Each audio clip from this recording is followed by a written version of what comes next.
कनकावदातो संकीर्तनैकपितरो कमलायताक्षो विश्वम्भरो द्विजवरो युगधर्मपालो वन्दे जगत्प्रियकरो करुणावतारो आनन्दलीलामनविग्रहाय हिमाभदिव्यच्छविसुन्दराय तस्मै महाप्रेमरसप्रदाय चैतन्यचन्द्राय नमो नमस्ते।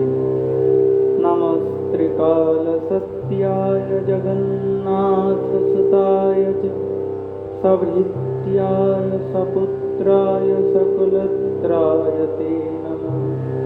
नित्यानन्द नमस्तुभ्यं प्रेमानन्दप्रदायिनि कलुकल्मषनाशाय जह्नवपतये नमः। श्री अद्वैत नमस्तुभ्यं कलिजनकृपानिधे गौरप्रेमप्रदानाय श्रीसीतापतये नमः। लादिनीस्वरूपाय गौराङ्गसुहृदाय च भक्तशक्तिप्रदानाय गदाधर नमोस्तुते। श्रीवासपण्डितमनौमि गौराङ्गप्रियपार्षदं यस्य कृपालविनापि गौराङ्गे जयते रति। पञ्चतत्त्वात्मकं कृष्णं भक्तरूपस्वरूपकं भक्तावतारभक्ताख्यं नमामि भक्तशक्तिकं। नीलाचलनिवासाय नित्याय परमात्मने बलभद्रसुभद्राभ्यां जगन्नाथाय ते नमः। नारायणं नमस्कृत्यं नरं चैव नरोत्तमं देवीं सरस्वतीं व्यासं ततो जयमुदीरये। गड्यापीडाभिरामं मृगमदतिलकं कुण्डलक्रन्तगण्डं कञ्जाक्षं कम्बुकण्ठं स्मितसुभगमुखं स्वाधरे न्यास्तवेणुं श्यामं शान्तं त्रिभङ्गं रविकरवसनं भूषितं वैजयन्त्य वन्दे वृन्दावनस्थं युवतिशतवृतं ब्रह्मगोपालवेषं। नमो ब्रह्मण्यदेवाय गोब्रह्मण्यहिताय च जगद्हिताय कृष्णाय गोविन्दाय नमो नमः। हा कृष्ण करुणा सिन्धु दीनबन्धु जगत्पते गोपेश गोपिकान्त राधाकान्त नमोस्तुते। तप्त काञ्चन गौराङ्गी राधे वृन्दावनेश्वरी वृषभानुसुते देवी त्वं नमामि हरिप्रिये। वन्दे वृन्दावनगुरुं कृष्णं कमललोचनं वल्लभी वल्लभं देवं राधालिङ्गितविग्रहं वृन्दायै तुलसीदेव्यै प्रियायै केशवस्य च कृष्णभक्तिप्रदे सत्तवत्यै नमो नमः। ओयि नन्दतनुजा किङ्करं पतितं मां विषमे भवाम्बोध। कृपया तव पादपङ्कजस्थितधूलिसदृशं विचिन्तय नयनं गलदश्रुधारय वदनं गदगदरुद्धया गिरा। पुलकोटिनिचितं वपु कदा तव नाम ग्रहणे भविष्यति। जयतां सुरतो पङ्गुर्मम मन्दमतेर्गति। मत्सर्वस्य पदं भज श्रीराधाकृष्णगोपाल। जय रूप सनातन भट्ट रघुनाथ श्रीजीव गोपाल भट्टदास रघुनाथ। এই ছয় গোসাইর পরিচরণ বন্দন যাহইতে বিঘ্ননাশ ভীষ্টপুরণ বাঞ্ছাকল্পতরুভ্যশ্চ কৃপা সিন্ধুভ্যৈব চ पतितानां पावनेभ्यो वैष्णवेभ्यो नमो नमः।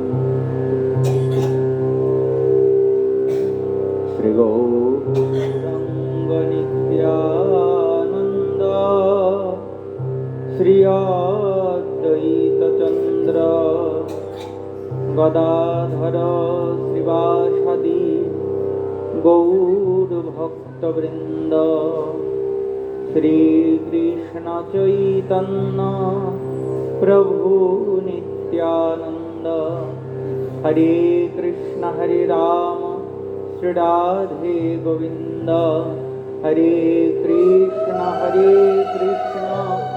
कृष्ण कृष्ण हरे हरे हरे राम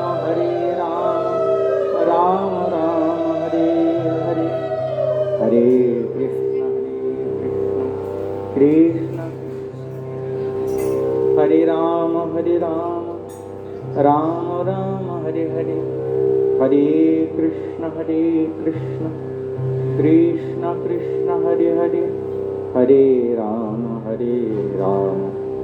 राम राम हरे हरे निगमकल्पतरोर्गलितं फलं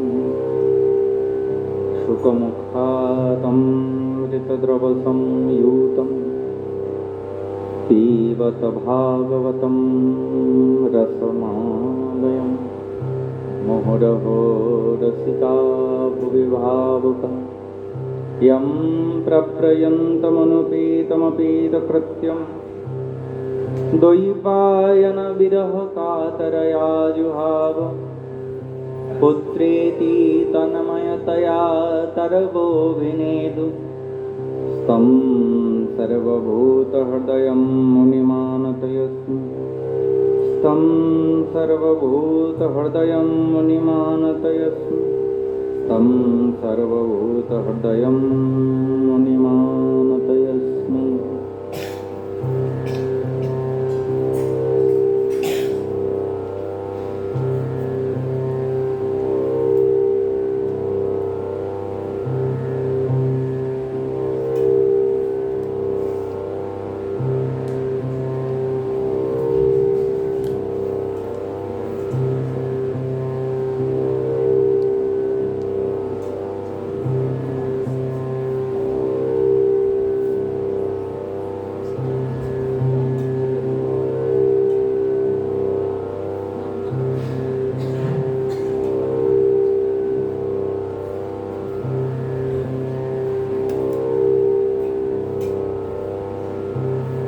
সমস্ত পুরাণ শ্রেষ্ঠ মহাপুরাণ শ্রীমদ্ ভাগবত মঙ্গলাচরণে বলেছেন নিগম কল্পতরুর গলিতম ফলম, বেদ্রুপ কল্পবৃক্ষের পরিপক্ষ ফল।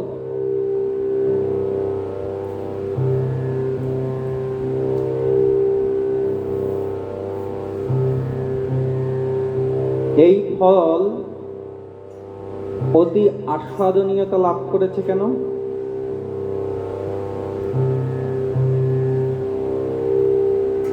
শুকদেব গোস্বামী পাত আস্বাদন করেছেন।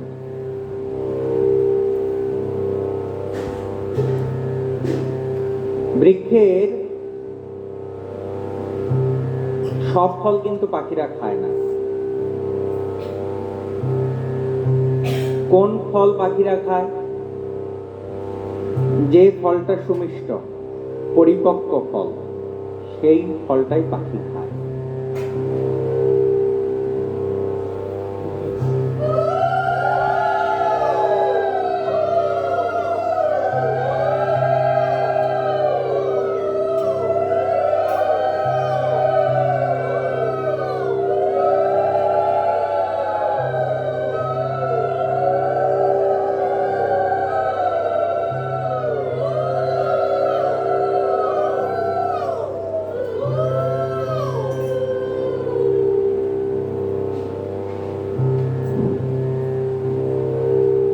আমরা কিন্তু ফলের দিকে তাকিয়ে বলতে পারি না কোন ফলটা মিষ্টি হবে, কোন ফলটা টক হবে। কারণ উপর থেকে সুন্দর হলেই সেই ফল কিন্তু মিষ্টি হয় না। আগে এক সময় তো গাছ পাকা ফল দেখেই বোঝা যেত যে এটা মিষ্টি হবে, কিন্তু এখন ফল তো আর গাছে পাকে না, ফরমালিন দিয়ে পাকে। তা উপর থেকে দেখতে খুব সুন্দর হয়, ঘরে এনে যখন মুখে দিবেন দেখতে যত সুন্দর, খেতে ততটা স্বাদ নেই। তা সেইটা গাছে পাকুক আর ঘরে পাকুক, যেখানেই পাকুক, আমরা কিন্তু ওই উপর থেকে দেখে বুঝতে পারবো না কোনটা মিষ্ট হবে বা কোনটা মিষ্ট হবে না, কিন্তু পাখিরা বুঝতে পারে। পাখিরা ফল দেখে বুঝতে পারে যে এটা মিষ্ট হবে কি হবে না।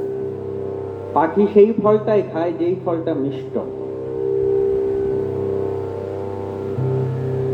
তা এই শ্রীমদ্ ভাগবত রূপ অমৃত ফল গ্রহণ করেছেন শ্রীল শুকদেব গোস্বামীপাদ। তিনি সেই নিভৃত নিকুঞ্জের শুকপক্ষী।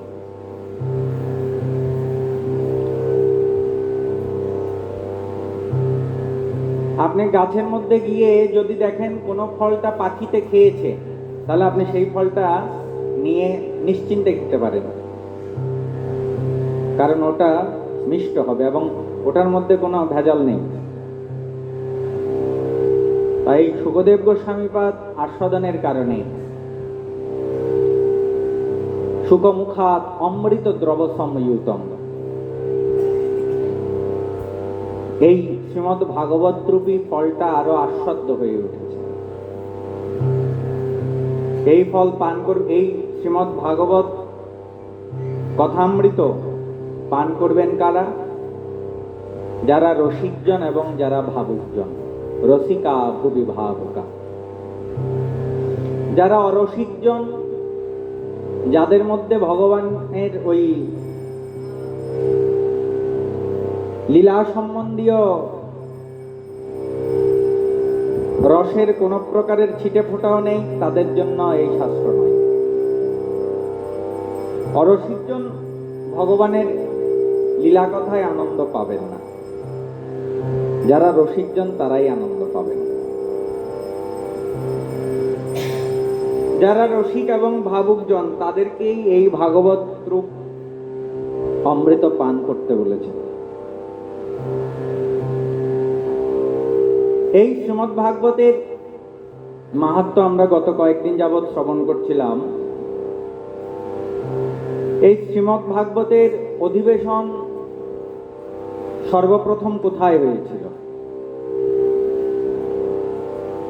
ভগবান যখন স্বধামে গমন করলেন তখনই তো কলিযুগের আরম্ভ হয়েছিল। কলিযুগ আরম্ভ হওয়ার 30 বৎসরেরও পর ভাদ্র মাসের শুক্লা নবমী তিথিতে শ্রীল শুকদেব গোস্বামীপাদ মহারাজ পরীক্ষিতের নিকট এই শ্রীমদ্ ভাগবত কথা পরিবেশন করেন।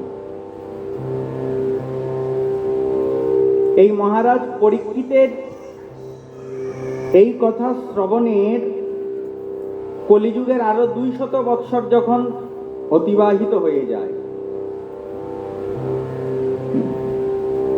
এরপর শুক্লা নবমী তিথিতে গোকর্ণ কথা শুনিয়েছিলেন। আমরা গতকাল যে গোকর্ণের কথা বলছিলাম, সেই গোকর্ণ এই কথা শুনিয়েছিলেন। এরপরে কলিযুগের আরো 30 বৎসর পার হয়ে গেলে সনকাদি মুনিগণ এই কথা আরম্ভ করেন। বেশ অনেকগুলো অধিবেশন হওয়ার পর আমরা কার নিকটেই শ্রীমদ্ ভাগবত লাভ শ্রবণ করছি? আমরা কি করে পেলাম? আমরা পেয়েছি নৈমিষারণ্যে ওই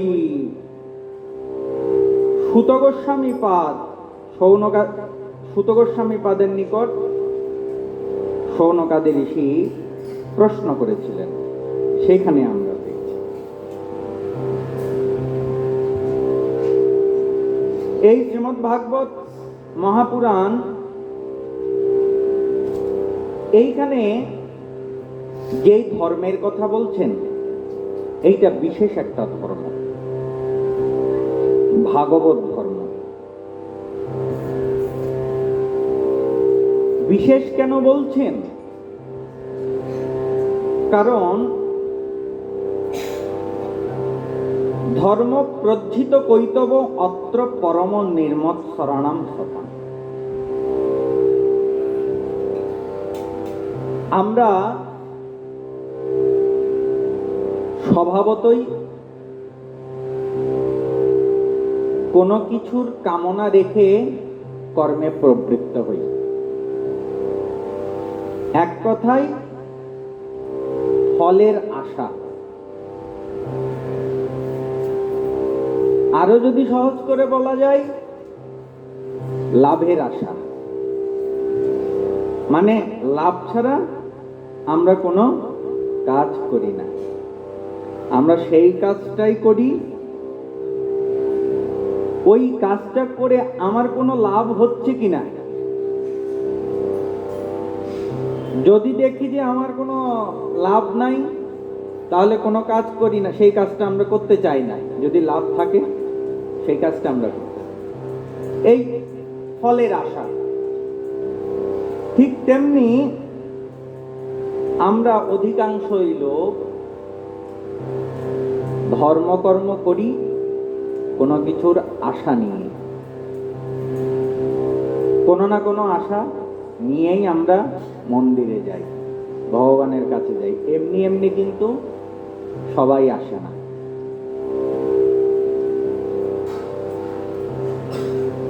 কেউ দেখা যায় ভগবানের কাছে এই জগৎ সংসারের ধন সম্পদ সুখ ভোগ এগুলো কামনা করেন। কেউ ভগবানের কাছে মুক্তি কামনা করেন। অর্থাৎ কিছু না কিছু কামনা মনের মধ্যে থাকে। আর এই সকল বিধি ধর্মের মধ্যে উল্লেখ থাকে যে আপনি এইটা করলে এইটা পাবেন, এইটা করলে ওইটা পাবেন। যেমন আগেরকার দিনে রাজারা বিভিন্ন যজ্ঞগোত্র, পুত্রেষ্টি যজ্ঞ, পুত্র কামনা করে যজ্ঞ, তারপর পাপ মুক্তির জন্য যজ্ঞ, অশ্বমেধ যজ্ঞ ইত্যাদি বিভিন্ন কিছু প্রাপ্তির জন্য বিভিন্ন কিছু যজ্ঞ করতেন। স্বর্গ প্রাপ্তির জন্য যজ্ঞ।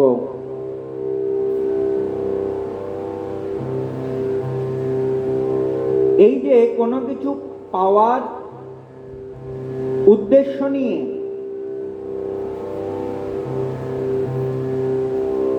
কোনো কিছু ফললাভের আশায়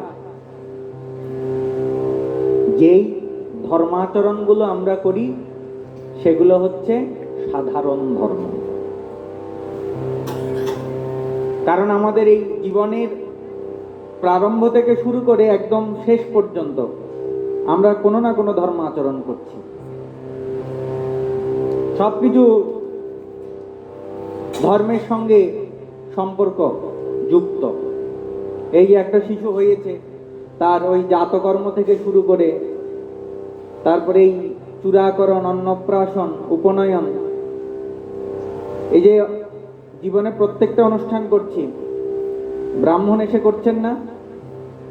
তারপরে এই বিবাহ, ব্রাহ্মণ এসে শালগ্রাম সাক্ষী রেখে, অগ্নি সাক্ষী রেখে সব সব অনুষ্ঠান করা হচ্ছে। এগুলো একটা ধর্ম। এই যে আমরা যা কিছু করছি না, এগুলো ধর্ম, কিন্তু এগুলো সাধারণ ধর্ম।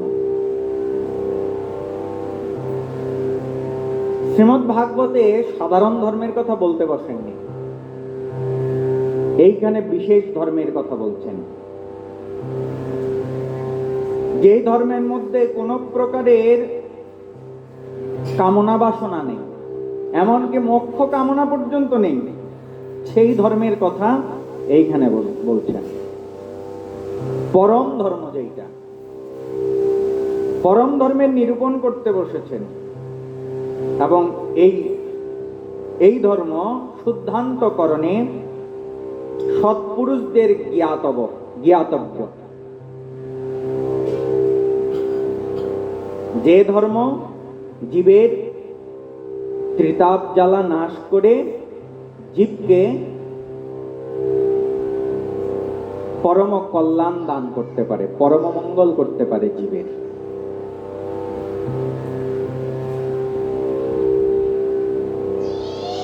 ত্রিতাপ জ্বালা নাশকারী। কারণ অন্যান্য যে সকল ধর্ম করছেন, সাধারণ ধর্ম করছেন, এগুলোর দ্বারা আপনার সংসার জ্বালার নিবৃত্তি হবে না, সংসার চক্র থেকে মুক্তি লাভ হবে না। সংসার জ্বালা থেকে মুক্তি পেতে গেলে, ত্রিতাপ জ্বালা থেকে মুক্তি পেতে গেলে আপনাকে এই ভাগবত ধর্মের আশ্রয় গ্রহণ করতে হবে। তা পুরাকালে পরম পবিত্র স্থান নৈমিষারণ্য, সেই নৈমিষারণ্যে উপস্থিত হয়েছেন শৌনকাদি 60,000 ঋষিবৃন্দ। 60,000 ঋষি, তাদের মুখপাত্র ছিলেন শৌনক ঋষি।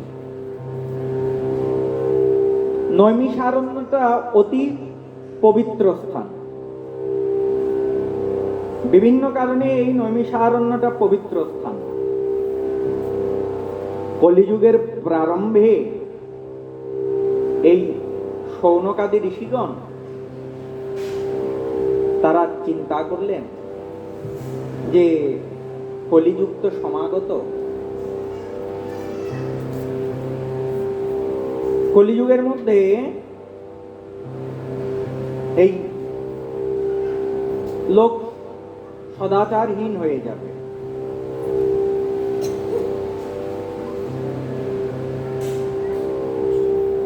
সন্তান পিতামাতার সেবা করবে না,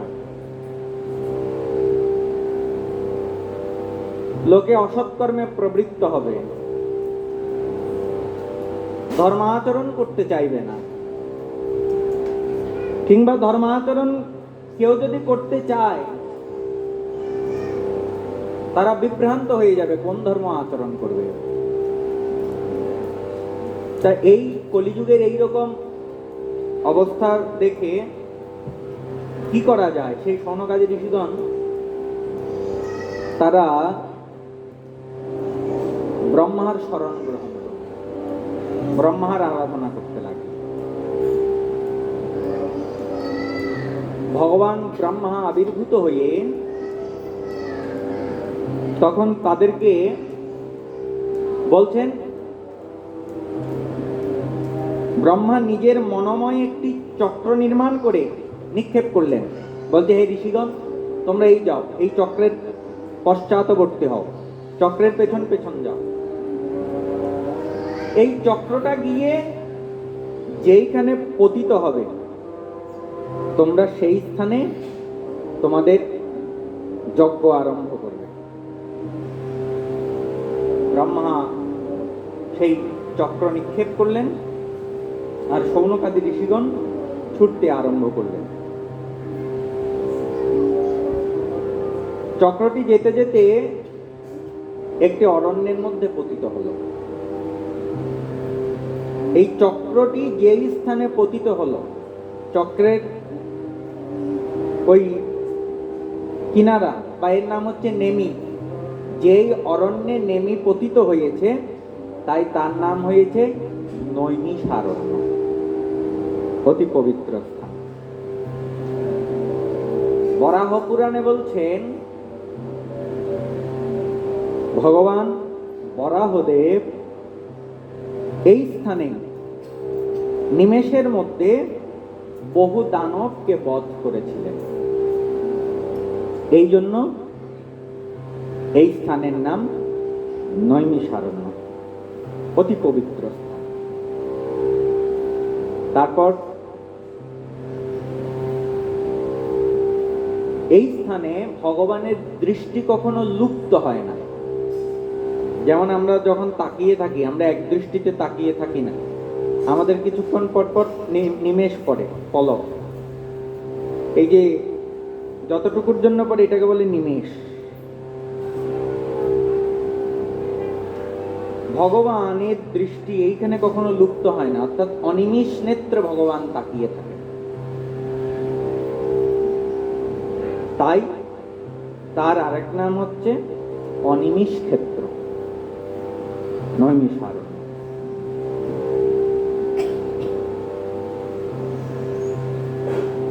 দেবতাগণ যখন বৃত্রাসুরকে বধ করার জন্য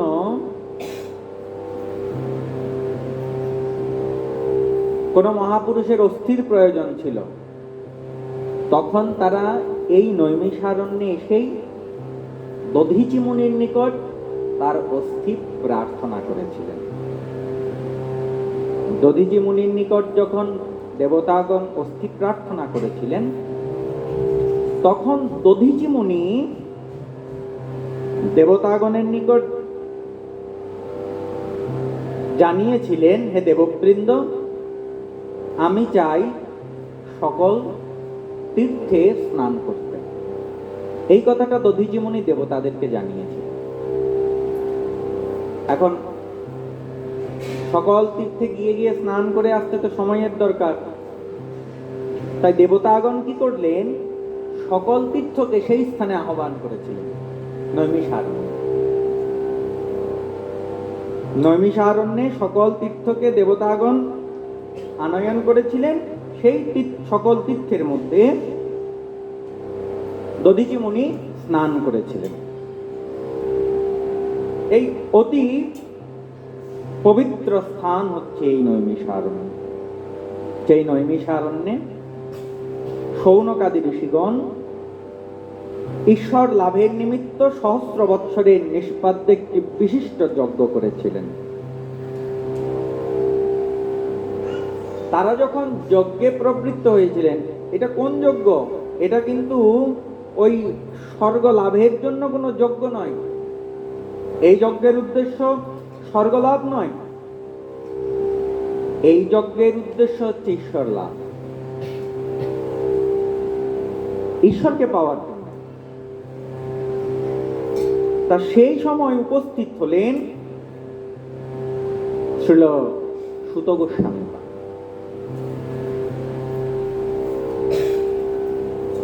সুত গোস্বামীপাদ কোথা থেকে আসছেন? তিনি ওই এই শৌনকাদি ঋষিগণকে যেই কথা বলবেন, এই কথা তিনি কোথা থেকে, ভগবানের কথা কোথা থেকে শুনে আসছেন? পরীক্ষিতের সভায়। হস্তিনাপুর গঙ্গা তটে প্রায় উপবেশনে মহারাজ পরীক্ষিতকে শ্রীল শুকদেব গোস্বামীপাদ ভগবানের অমৃতময়ী শ্রীমদ্ ভাগবত কথা যখন শোনাচ্ছিলেন, তখন সেইখানে অনেক মুনি ঋষিবৃন্দ উপস্থিত ছিলেন। সেই সভাতে উপস্থিত ছিলেন এই সুত গোস্বামীপাদ। তিনি সেইখানে ভগবানের কথা শুনেছেন ওই শুকদেব গোস্বামীপাদের মুখে। সেই কথা সুত গোস্বামীপাদ শোনাচ্ছেন। সুতটা হচ্ছে একটা উপাধি। সেই সময় যারা পুরাণ পাঠ করতেন, পুরাণ পাঠক, যেমন এখন বলা হয় পাঠক, যারা পাঠ করেন, তখন যারা এই পুরাণ পাঠ প্রবচন করতেন তাদেরকে বলা হতো সুত। তার পুত্র লোমহর্ষণ পুত্র। ওনার পুরো নাম হচ্ছে উগ্রশ্রবা। উগ্রশ্রবা সুত। উগ্রশ্রবা নাম কেন?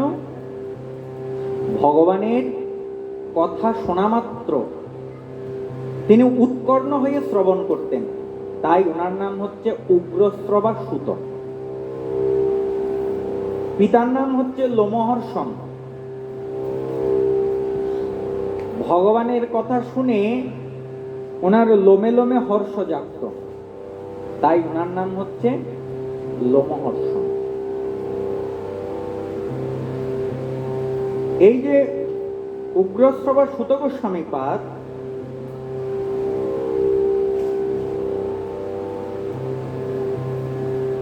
তিনি হচ্ছেন শূদ্র। তা শূদ্র হয়ে এত এত মুনি ঋষিবৃন্দের সভায় তিনি ভগবানের কথা পরিবেশন করছেন। যখন শৌনকাদি ঋষিগণ তারা যজ্ঞ করার জন্য ওখানে বসেছেন, নৈমিষারণ্যে সমবেত হয়েছেন, সেই সময় এসে উপস্থিত হয়েছেন এই সুত গোস্বামীপাদ। তারা সুত গোস্বামীপাদকে বলছেন যে, হে সুত গোস্বামীপাদ, আপনি তো সমস্ত শাস্ত্র বিধিপূর্বক অধ্যয়ন করেছেন এবং সেগুলো ব্যাখ্যাও করেছেন, তা আপনি কৃপা করে আমাদেরকে তত্ত্ব উপদেশ প্রদান করুন। কারা বলছেন? ঋষিগণ বলছেন সুত গোস্বামীপাদ। তা এত এত ঋষিগণ তারা ওই সুত গোস্বামীপাদের নিকট জানতে চাইছেন। বর্ণগত তো তিনি শূদ্র, শাস্ত্র বলছেন, চৈতন্য চরিতামৃতে বলছেন, কিবা ন্যাসী কিবা বিপ্র শূদ্র জ্ঞানে নয়, যেই কৃষ্ণ তত্ত্ববেত্তা সেই গুরু হয়। ভগবত কথা শ্রবণের ক্ষেত্রে কাউকে গুরুরূপে বরণের ক্ষেত্রে ব্রাহ্মণ, ক্ষত্রিয়, বৈশ্য, শূদ্র এই সকলের বিচার হয় না। ভগবানের কথা এমনই পবিত্র, যার মধ্যে তত্ত্বজ্ঞানের উদয় হয়েছে,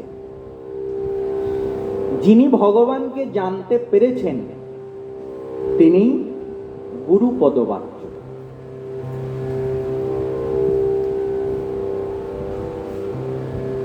চণ্ডালোপি দ্বিজশ্রেষ্ঠ পরিভক্তি পরায়ণা।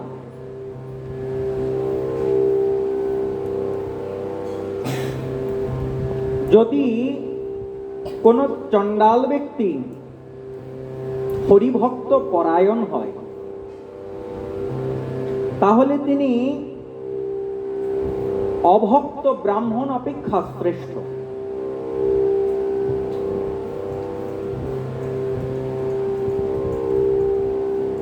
ভগবত ভজনের ক্ষেত্রে কোনো জাতের বিচার নেই। এই যে বর্ণ ব্যবস্থা, ব্রাহ্মণ, ক্ষত্রিয়, বৈশ্য, শূদ্র, এর মধ্যে চতুর্বর্ণের মধ্যে বর্ণানাম ব্রাহ্মণ গুরু, সকল বর্ণের গুরু হচ্ছে ব্রাহ্মণ। ব্রাহ্মণকে সকল বর্ণের গুরু বলা হয়েছে। গো ব্রাহ্মণ্য হিতায়চ, গোবিন্দ ব্রাহ্মণ এবং গো হিতকারী।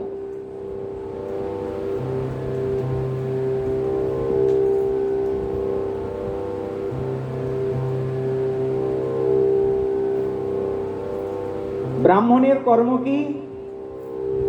যজন, যাজন, অধ্যয়ন, অধ্যাপন, এগুলো ব্রাহ্মণের কর্ম।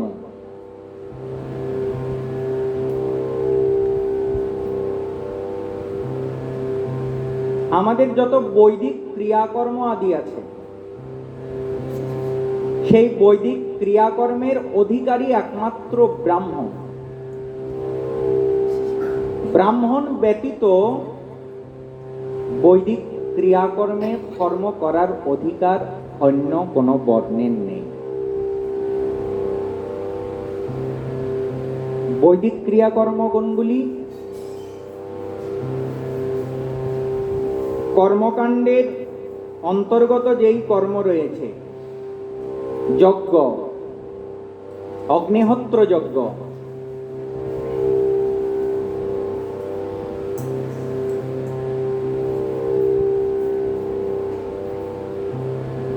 এরপর বিবাহাদি যেই সকল কর্মকাণ্ড রয়েছে, এগুলো ব্রাহ্মণই করাতে পারবে। তারপর বাড়ি বাড়ি গিয়ে পূজা অর্চনা করা, এগুলো ব্রাহ্মণের অধিকার। যে কেউ চাইলে এই কর্মের অধিকারী নয়, শুধুমাত্র ব্রাহ্মণই এই কর্মের অধিকারী। কিন্তু ভগবত ভক্তিতে সকলেই অধিকারী।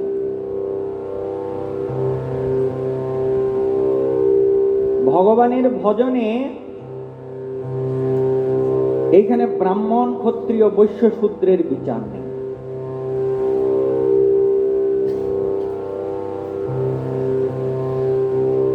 ওরে মন কি করে বর্ণকুল, যে কুলে জনম হোক না কেন কেবলই ভক্তি। ভগবানকে পেতে গেলে কোনো জাতের বিচার নেই। যেমন অনেকেই ভুল বোঝায়। কি বোঝায়?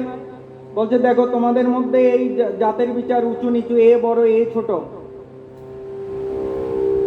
তোমাদেরকে এইরকম এই নিচু দেখানো হয়েছে, তোমাদেরকে ছোট করা হয়েছে। বর্ণ ব্যবস্থাটা কাউকে ছোট দেখানোর জন্য না।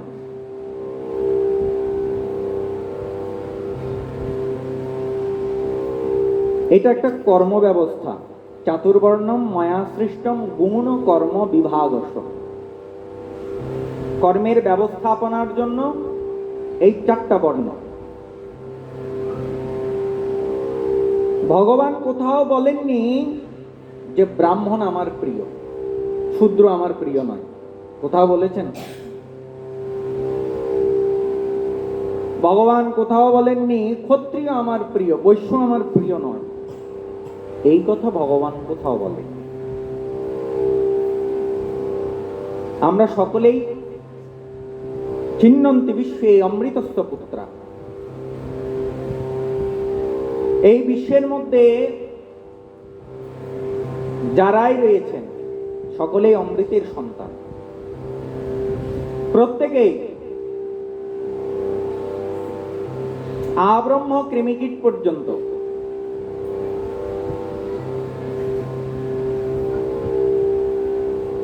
ভগবানকে যে ভক্তি করেন, ভগবানের নিকট সেই প্রিয়। অর্জুনকে বলেছেন, হে অর্জুন, ন মে প্রিয় ন দেশ অস্তি। কেউ আমার প্রিয় নয়, আবার কেউ আমার অপ্রিয় নয়। কিন্তু অর্জুন, যে ভক্ত আমাকে ভালোবাসে আমিও তাকে ভালোবাসি। যে আমাকে ডাকে আমি তার কাছে ছুটে যাই।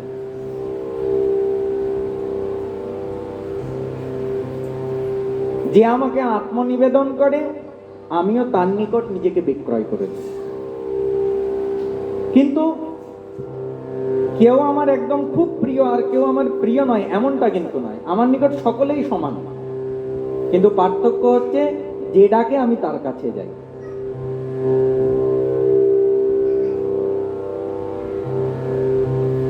যেমন ভগবানের প্রিয় ভক্ত রামচন্দ্রের প্রিয় ভক্তকে হনুমান। হনুমান কি মানুষ? বানর। তাহলে বানর হয়ে ভগবানের প্রিয় ভক্ত হয়েছে।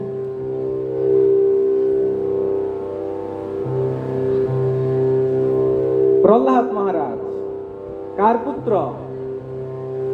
হিরণ্যকশিপুর পুত্র। তাহলে হিরণ্যকশিপু কি মানুষ? হিরণ্যকশিপু তো রাক্ষস, রাক্ষসের পুত্র। তাহলে ভগবানের প্রিয় হয়েছে প্রহ্লাদ। বিভীষণ রাক্ষসরাজ রাবণের ভাই, তিনিও তো রাক্ষস। তা তিনিও ভগবানের কৃপা পেয়েছেন। আপনি কি মানুষ, কি রাক্ষস, কি পশু, কি ব্রাহ্মণ, কি ক্ষত্রিয়, কি বৈশ্য, কি শূদ্র, ভগবানের কাছে জাতের বিচার নেই। এখনো অনেক জায়গায় শোনা যায় যে নিচু জাত দেখে মন্দিরে উঠতে দেয় না। এই কালকেও মনে হয় একটা নিউজ খবরে দেখছিলাম, ভারতের কোন একটা রাজ্যে ওই নিচু জাত থেকে তাদেরকে মন্দিরে ঢুকতে দিচ্ছে না। ভগবানের কাছে উঁচু নিচু বলতে কিছু নেই, ভগবানের কাছে সবাই সমান।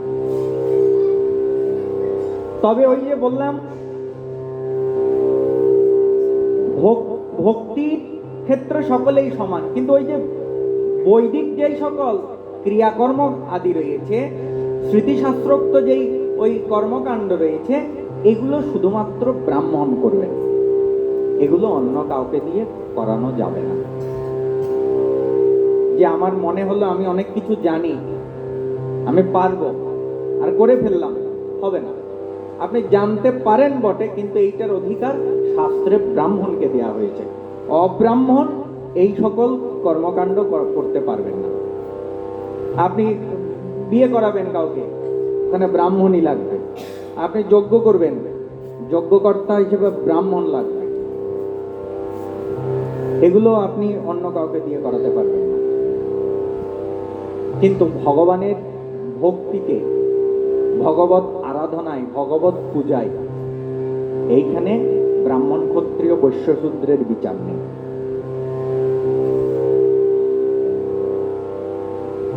তাই এই যে সুত গোস্বামী পাদ, উনি শূদ্র হয়ে উনাকে ওই বরণ করে নিয়েছেন মুনি ঋষিবৃন্দ, যে আপনি তো অনেক কিছু জানেন, অনেক শাস্ত্র সম্পর্কে জানেন, আমাদের নিকট আমাদেরকে উপদেশ করুন। কি উপদেশ করবেন? কলিযুগে জীবের পরম কল্যাণকারী সাধন আপনি কি মনে করেন, সেই উপদেশ আমাদেরকে করবেন। আপনি সাধু সমাজের ভূষণ।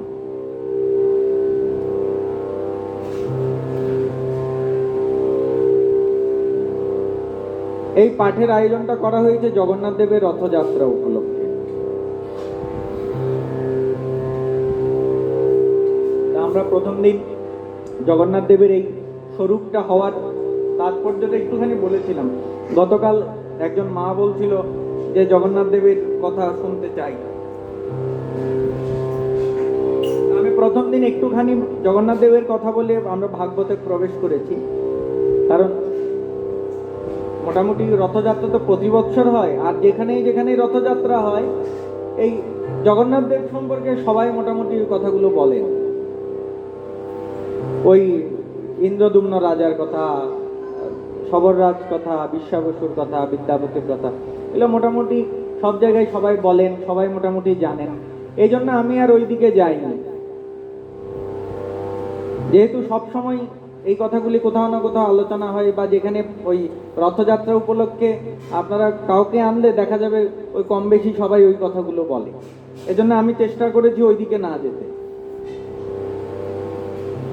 তা এক মা বলেছেন জগন্নাথ দেবের কথা। তা জগন্নাথ দেব এই করুণা, ভগবানের করুণাঘন মূর্তি, নিজের লীলা কথা নিজে শ্রবণ করে এমন করুণায় বিগলিত হয়ে গিয়েছিলেন। তা ওনার পূজার প্রচলন শুরু হয়েছিল। প্রথমে পূজা হতেন, পূর্বস্বরূপ ছিল নীলমাধব রূপে। সবররাজ বিশ্বাবসু পূজা করতেন একটি গুহার মধ্যে রেখে। তা ইন্দ্রদুম্ন রাজা জানতে পেরেছেন যে ভগবান নীলমাধব রূপে পূজিত হচ্ছেন, কিন্তু কোথায় পূজিত হচ্ছেন তিনি জানেন না। খোঁজ করার জন্য তার যে মন্ত্রী বিদ্যাপতি, তাকে নিযুক্ত করলেন। বিদ্যাপতি খুঁজতে খুঁজতে ওই সবররাজ বিশ্বাবসুর কাছে উপস্থিত হলেন। বিশ্বাবসুর একটি কন্যা ছিল, সেই কন্যার পাণিগ্রহণ করেছিলেন। তা বিদ্যাপতি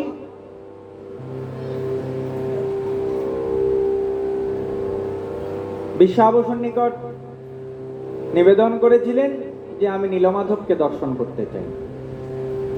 এখন গোপনে পূজা করেন, তো সেখানে কেউ যেতে পারেন না বা কাউকে নেন না, তিনি ওই গোপনেই পূজিত হন। তা এত করে যখন বলেছেন বিদ্যাপতি, তাকে নিয়ে যাওয়ার কথা হলো। ঠিক আছে, নিয়ে যাবে, কিন্তু চোখ বেঁধে নিয়ে গেল। আর নিয়ে যাওয়ার সময় বিদ্যাপতি কি করলেন, হাতে করে কিছু সরিষা নিয়ে গেলেন। যাওয়ার সময় সরিষাগুলো ফেলতে ফেলতে গেছেন, নীলমাধবকে দর্শন করেছেন, আবার ওই চোখ বেঁধে নিয়ে এসেছেন বিদ্যাপতি। এরপর মহারাজ ইন্দ্রদ্যুম্নের কাছে চলে আসেন, মহারাজ সন্ধান পেয়েছি নীলমাধব কোথায় রয়েছে। তো যেই পথ দিয়ে গেছে সরিষা ফেলে গেছে, তো সেইখানে কিছুদিন পরে সরিষা গাছ গজিয়েছিল। সেই সরিষা গাছের পথ ধরে ধরে ইন্দ্রদ্যুম্ন রাজা ওই নীলমাধবের কাছে গিয়ে পৌঁছেছেন। ইন্দ্রদ্যুম্ন রাজা নীলমাধবকে নিজের রাজ্যে নিয়ে আসার চেষ্টা করেছিলেন, কিন্তু আনতে পারেননি। পরবর্তীতে ভগবান ইন্দ্রদ্যুম্ন রাজাকে স্বপ্নাদেশ করলেন যে সমুদ্রের মধ্যে কিছুদিন পর একটি দারু ভেসে আসবে, কাষ্ঠ ভেসে আসবে, সেই কাঠ দিয়েই আমার বিগ্রহ প্রস্তুত করে তুমি আমার সেবা পূজা করো। যথারীতি সেই সমুদ্রে কাঠ ভেসে আসলো। সেই কাঠ কোনোভাবে তুলতে পারছে না। পরে ওই শবররাজকে আনানো হলো, তিনি স্পর্শ করলেন, সেই কাঠ সমুদ্র থেকে উঠল। কোনো কারিগরই সেই কাঠ দিয়ে মূর্তি প্রস্তুত করতে পারছিলেন না। পরে এক বৃদ্ধ আসলেন, বৃদ্ধ ছদ্মবেশে এসেছিলেন বিশ্বকর্মা। তা তিনি মহারাজকে বললেন, মহারাজ আমি বিগ্রহ প্রস্তুত করতে পারবো, তবে আমার একটি শর্ত আছে, আমি যতদিন বিগ্রহ প্রস্তুত করব দরজা বন্ধ থাকবে, কাজ শেষ না হওয়া পর্যন্ত দরজা খুলতে পারবেন না। তিনি গৃহের অভ্যন্তরে এই বিগ্রহ প্রস্তুত করতে লাগলেন, আর বাইরে থেকে রাজা অধীর আগ্রহে অপেক্ষা করতে লাগলেন কখন বিগ্রহ প্রস্তুত সমাপ্ত হবে। তার টুকটাক শব্দ হয়, বাইরে থেকে শোনা যায়। হঠাৎ করে একদিন লক্ষ্য করলে আর কোনো শব্দ হচ্ছে না, শব্দ বন্ধ হয়ে গেছে। রাজা প্রতিদিনের মতো কান পেতে শোনার চেষ্টা করেন শব্দ হচ্ছে কিনা, শব্দ হচ্ছে না। রাজা কি করলেন, নিজের ওই কৌতূহলকে আর ধরে রাখতে পারলেন না। ভেতরে বৃদ্ধ লোক, এতদিন তো ঠিকই শব্দ হচ্ছিল, কোনো মারা টারা গেল কিনা। ইন্দ্রদ্যুম্ন রাজা কি করলেন, ওই দরজা খুলে ফেললেন। খুলে দেখলেন যে ভেতরে সেই বৃদ্ধ লোকটি নেই, আর জগন্নাথের এই যে রূপখানা, অর্ধরূপ, কোনো হাত নেই, মুখটাও ঠিক মতো তৈরি হয়নি, পাও নেই, এই অর্ধ নির্মিত এই রূপ। রাজা তখন কান্না করতে লাগলেন, প্রভু আমার ভুল হয়ে গেছে। তখন জগন্নাথ দেব রাজাকে বললেন যে তুমি দুঃখ করো না, আমি এই স্বরূপেই পূজিত হব, তুমি আমাকে এই স্বরূপেই স্থাপন করো। এই ইন্দ্রদ্যুম্ন রাজা তখন এই জগন্নাথ স্বরূপের এই পূজা আরম্ভ করলেন। তো জগন্নাথ দেব নিয়ে আরো বিভিন্ন ঘটনা প্রচলিত রয়েছে। মূলত এই রাজা ইন্দ্রদ্যুম্ন রাজা এবং বিশ্বাবসু বিদ্যাপতির এই ঘটনাটাই আমরা জানতে পারি, সর্বজন স্বীকৃত।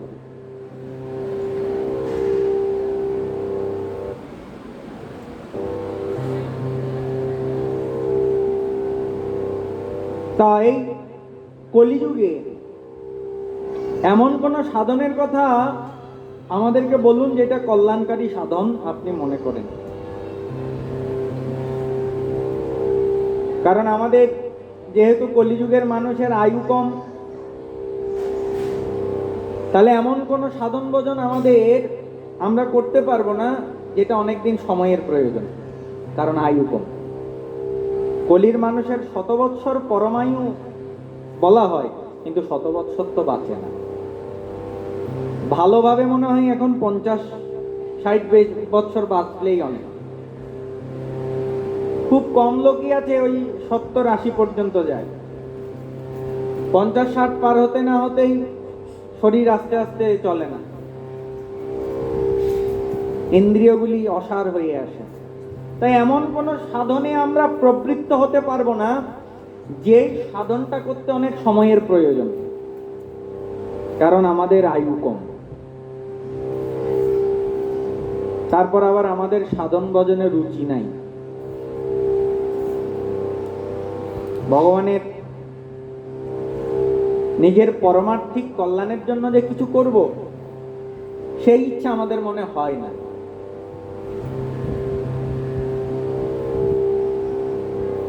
অলস প্রকৃতির, ভাগ্যমন্দ, বুদ্ধিও মন্দ, অর্থাৎ যত প্রকারের বাধা বিঘ্ন বিপর্যয় আছে সব আমাদের আছে।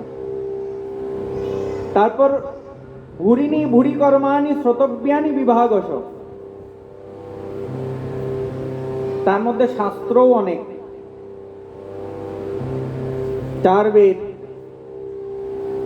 তারপর বেদের অন্তর্গত 6টি অঙ্গ, বেদাঙ্গ, শিক্ষা, কল্প, নিরুক্ত, ছন্দ, জ্যোতিষ, ব্যাকরণ, তারপর আবার স্বরদর্শন, এরপর 18 পুরাণ, 18 উপপুরাণ, মহাভারত, রামায়ণ, তারপর আবার ওই তন্ত্রশাস্ত্র ইত্যাদি বিভিন্ন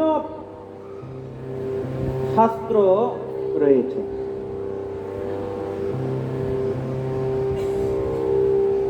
ভুরিনি ভুরি কর্মাণি, এরপর এক এক শাস্ত্রের মধ্যে এক এক প্রকারের সাধনের কথা বলা হয়েছে। কোনো নির্দিষ্ট করে বলা হচ্ছে না, বহুবিধ কর্মের কথা বলা হয়েছে। এই শাস্ত্র বলছে তো এই কর্ম করো, আরেক শাস্ত্র বলছে এই কর্ম করো, এই শাস্ত্র বলছে ওই কর্ম করো। এত কিছু করার কথা বলা হয়েছে, কিন্তু আমাদের আয়ু তো কম, সময় কম, কয়টা করবেন?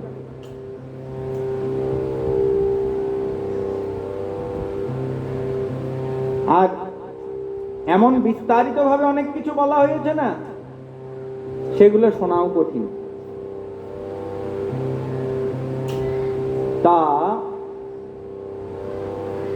আমাদের তো সময় নেই, আমাদের সময় কম, বলা হয়েছে এত কিছু, এগুলো আমাদের দ্বারা করা সম্ভব নয়।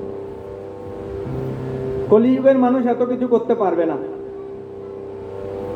তা আপনি আমাদেরকে আপনার অভিজ্ঞতায়, আপনি তো সব জানেন, তা সব আমরা শোনার সময় আমাদের নেই, আমাদের শোনার সময় কম। তা আপনি যা কিছু জানেন, আপনার জানার মধ্যে যেইটা শ্রেষ্ঠ, আমাদেরকে শুধু সেইটা বলবেন। আমরা সব শুনতে চাই না, সময়ও নাই, ধৈর্য নাই। আমরা শুধু যেইটা আমাদের উপকারে আসবে, যেইটা আমাদের অন্তঃকরণটাকে নির্মল করবে, আমাদের চিত্তটাকে প্রশান্ত করবে, পরিশুদ্ধ করবে, আপনার অভিজ্ঞতার আলোকে সেই মঙ্গলময় শাস্ত্রের সার কথা, মূল কথাটা আমাদের কাছে বলেন। হে প্রিয় সুত, এরপর শৌনকাদি ঋষি জানতে চাইলেন, ভগবান শ্রীকৃষ্ণ বসুদেবের পত্নী দেবকীর গর্ভে কেন অবতীর্ণ হয়েছিলেন তা তো আপনি জানেন। আমরা আপনার নিকট সে বৃত্তান্ত শুনতে চাই। আপনি দয়া করে আমাদেরকে সেই কথাটাই বলুন। ভগবানের অনেক অবতার, এক এক যুগে, এক এক কল্পে, এক এক স্বরূপে অবতীর্ণ হয়েছেন। 6 প্রকারের অবতারের কথা আমরা পাই। যুগাবতার, মন্বন্তার অবতার, শক্তাব্যেশ অবতার, লীলা অবতার, পুরুষাবতার। তা এত এত অবতার রয়েছে, ভগবান অবতীর্ণ হন কেন? গীতার মধ্যে কি বলছেন অর্জুনকে কেন অবতীর্ণ হন? যদা যদা হি ধর্মস্য গ্লানির্ভবতি ভারত অভ্যুত্থানম অধর্মস্য তদাত্মানম সৃজাম্যহম পরিত্রাণায় সাধুনাম বিনাশায় চ দুষ্কৃতাম ধর্ম সংস্থাপনার্থায় সম্ভবামি যুগে যুগে। যখনই যখনই অধর্ম বৃদ্ধিপ্রাপ্ত হয়, ধর্মের হানি হয়, তখন আমি আবির্ভূত হই। আবির্ভূত হয়ে কি করি? না সাধুদের পরিত্রাণ করি, দুষ্কৃতিকারীদের বিনাশ করি, আর ধর্মের সংস্থাপনা করি। তাহলে এই তিনটা কাজে ভগবান আবির্ভূত হয়। ভগবান নরসিংহদেব আবির্ভূত হলেন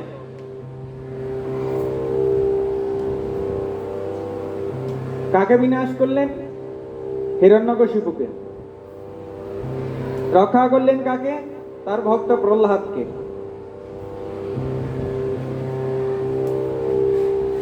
তাই এইরকম মৎস্য, কুর্ম, বরাহ, নৃসিংহ, বামন, রাম, বলরাম বিভিন্ন অবতার রয়েছে।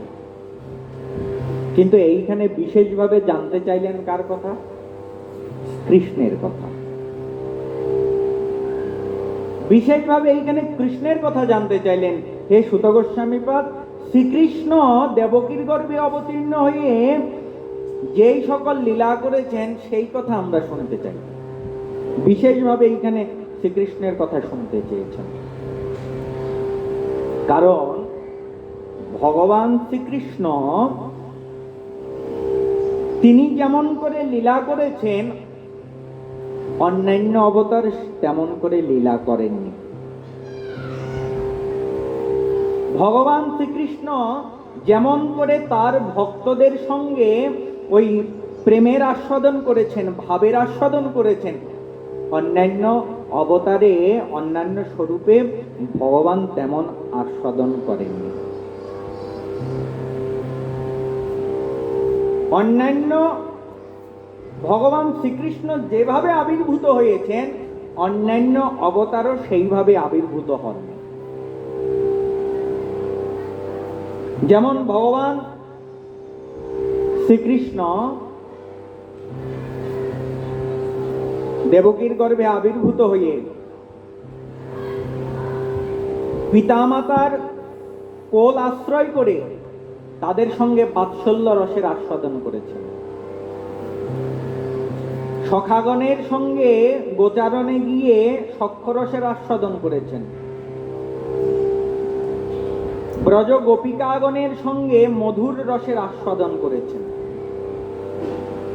এই যে এত এত রসের আস্বাদন, ভক্তগণের সঙ্গে এত এত লীলা ভগবান অন্য অবতারে অন্য স্বরূপে করেননি। এই জন্য কৃষ্ণ অবতারের বিশেষত্ব।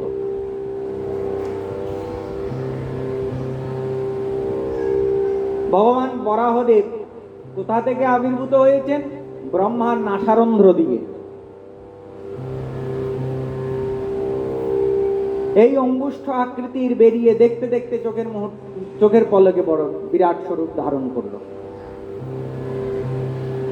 ভগবান নরসিংহদেব কোথায় আবির্ভূত হয়েছেন? স্তম্ভ থেকে। তখন তিনি তার ভক্তগণের সঙ্গে যে একটা সম্বন্ধের মধুরতা, সেইটা তিনি আস্বাদন করেননি। ভগবানের মনে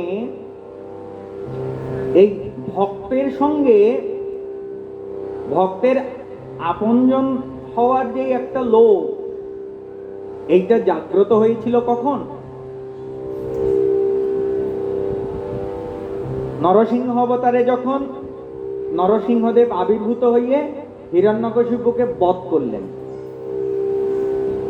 হিরণ্যকশিপু, এই নৃসিংহ ভগবান হিরণ্যকশিপুকে বধ করার পর তখনও তিনি ক্রোধে জ্বলছেন। তিনি ক্রুদ্ধ হয়ে আছেন। সমস্ত ব্রহ্মাদি সকল দেববৃন্দ এসে উপস্থিত হয়েছেন। ভগবান নৃসিংহদেবের ক্রোধ শান্ত করার জন্য এতটাই ক্রুদ্ধ হয়ে আছেন, কেউ সামনে যাওয়ার সাহস করছেন না।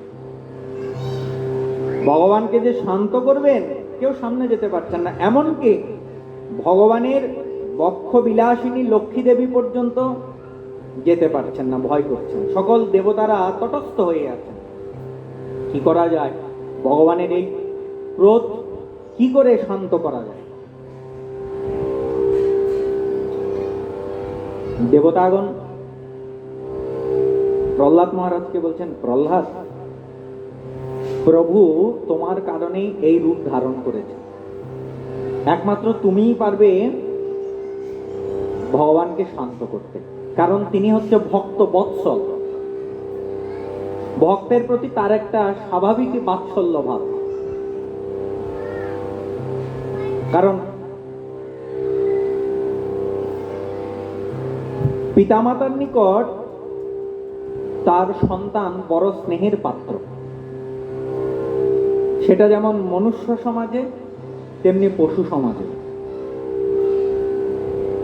যেমন সিংহ অত্যন্ত ভয়ানক, আপনাকে কামড় দেওয়ার সাথে সাথেই শেষ, যাকেই ধরবে শেষ। তার সিংহ যেই দাঁত দিয়ে হরিণ শিকার করে, আবার সেই দাঁত দিয়ে কিন্তু নিজের বাচ্চাকে এক জায়গা থেকে আরেক জায়গায় নিয়ে যায়। তা যে দাঁত দিয়ে ওই একটা হরিণকে ধরার সাথে সাথে হরিণ মরে যায়, কিন্তু সেই দাঁত দিয়ে যখন ওই তার শাবককে ধরে, তখন তার শাবক তো ব্যথা পায় না, তার শাবকের তো কোনো ক্ষতি হয় না। এইটা ওই তার শাবকের প্রতি একটা বাৎসল্য ভাব। তার নৃসিংহদেব এই হিরণ্যকশিপুকে বধ করতে গিয়ে ক্রুদ্ধ হয়েছেন বটে, সেইটা ওই অসুরের নিকট তিনি ক্রুদ্ধ হয়ে আছেন, কিন্তু তার ভক্তকে পেলে তিনি শান্ত হয়ে যাবেন। তা প্রহ্লাদ, তুমি যাও, ভগবানকে তুমি শান্ত করতে পারবে। প্রহ্লাদ মহারাজ যখন নৃসিংহদেবের কাছে গেলেন, ভগবান নৃসিংহদেব ওই ছোট্ট প্রহ্লাদকে কি করলেন, নিজের কোলে তুলে নিলেন, নিজের কোলে বসিয়ে আদর করছেন। ভগবানের ক্রোধ শান্ত হয়ে গেছে, তার ভক্তকে কাছে পেয়ে তার ক্রোধ চলে গেছে।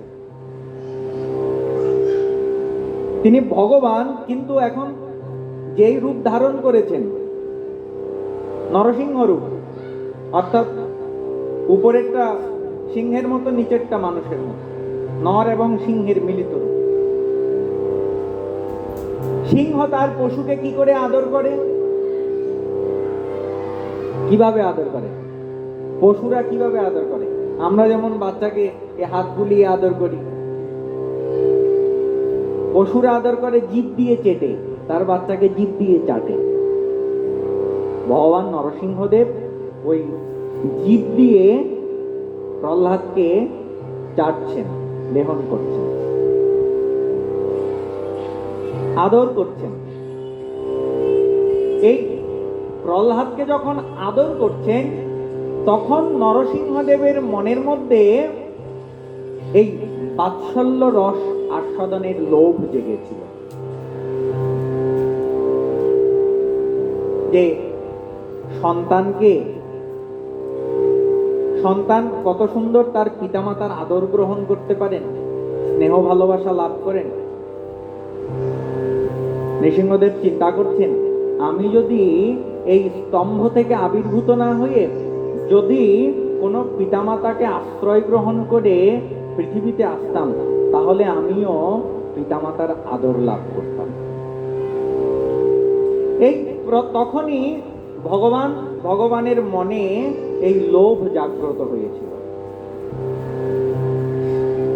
নরসিংহ অবতারের পর ভগবান এরপরে আর যত অবতার রূপ ধারণ করেছেন, তিনি ওই আর কোনো ওই স্তম্ভ থেকে কিংবা কোনো কিছু থেকে আবির্ভূত হননি, তিনি পিতামাতার কোল আশ্রয় গ্রহণ করে এসেছেন। ভগবান বামনদেব, ভগবান রামচন্দ্র, এই ভগবান কৃষ্ণচন্দ্র, এরপরে আর যত অবতার হয়েছেন, সব অবতারই পিতামাতাকে আশ্রয় করেই এসেছেন।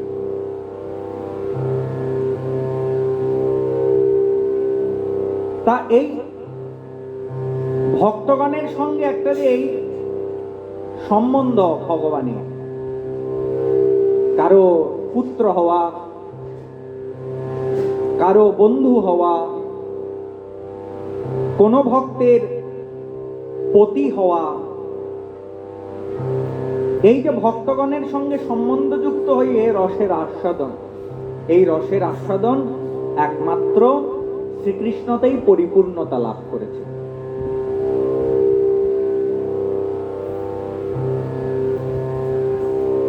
বামনদেব পিতামাতার কোলে আবির্ভূত হয়েছেন ঠিক, কিন্তু পিতামাতার সঙ্গে তেমন একটা ওই আদর ভালোবাসা ততটা পাননি।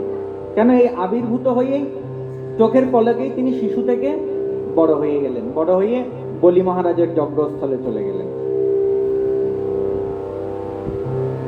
এরপর ভগবান রামচন্দ্র তিনি পিতামাতার আদর কিছুটা পেয়েছেন, কিন্তু ওই সক্ষরস কিংবা মধুর রসের যেই আস্বাদন, প্রিয়তমার সঙ্গে যেই মধুর রসের আস্বাদন, সেইটা তিনি বেশি দিন পাননি। কেন পাননি? ওনার তো ওই বনবাসে যুদ্ধ করতে করতে, ওই প্রজার মনোরঞ্জন করতে করতে সময় চলে গেছে। কিন্তু এই সকল বাৎসল্য রস, সক্ষরস, মধুর রস, এই সকল রসের পরিপূর্ণ আস্বাদন হয়েছে এই কৃষ্ণ অবতারে, কৃষ্ণ লীলায়। এই কৃষ্ণ অবতারের বিশেষত্ব। আরেকটা বিষয় হচ্ছে, অন্যান্য অবতার হচ্ছে ভগবানের অংশ এবং কলা, আর শ্রীকৃষ্ণ হচ্ছে স্বয়ং ভগবান, পরিপূর্ণ। ব্রহ্মসংহিতায় ব্রহ্মা বলছেন, ঈশ্বর পরম কৃষ্ণ সচ্চিদ আনন্দ বিগ্রহ অনাদির আদি গোবিন্দ সর্বকারণ কারণম। ভগবান ব্রহ্মা বলছেন তিনি পূর্ণ অবতার, তিনি অংশ, কলা নন।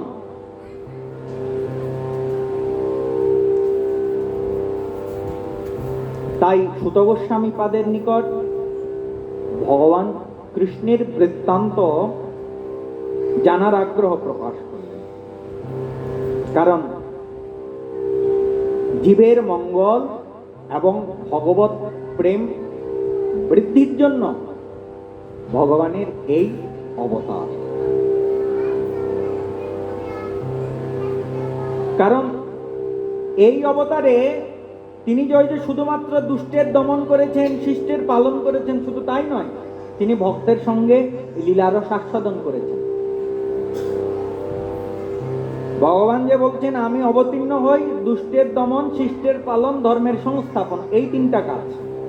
তাই এই তিনটা কাজ তো সব অবতারই করেছেন। নৃসিংহদেবও করেছেন, বামনদেবও করেছেন, বরাহদেবও করেছেন, ভগবান রামচন্দ্র করেছেন, কৃষ্ণ করেছেন। সব অবতারই দুষ্টের দমন করেছেন, সব অবতারই শিষ্টের পালন করেছেন, ধর্মের সংস্থাপন করেছেন।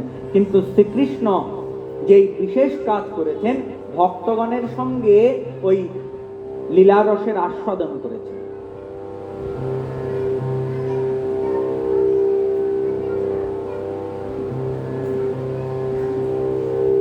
ভগবান এমনই কৃপালু। এই আমরা প্রকৃতির বশীভূত হয়ে জীব যারা জন্ম মৃত্যুর চক্রে ঘুরপাক খাচ্ছি, এই অবস্থায় কেউ যদি একবার আকুল হয়ে হা গোবিন্দ, হা কৃষ্ণ এই ভগবানের নাম উচ্চারণ করে, তাহলে সে মুক্ত হয়ে যায়। এই সংসার চক্র থেকে মুক্তির জন্য ভগবানের নাম। চরিতামৃতে বলছেন, কলিযুগে নাম রূপে কৃষ্ণ অবতার, নাম হইতে হয় সকল জগৎ নিস্তার। এই কলিযুগের মধ্যে শ্রীমন মহাপ্রভু যেই হরিনাম প্রচার করেছেন, বলছে এই নাম রূপে অবতীর্ণ হয়েছেন। এই নামের দ্বারাই কলির জীব নিস্তার লাভ করবে।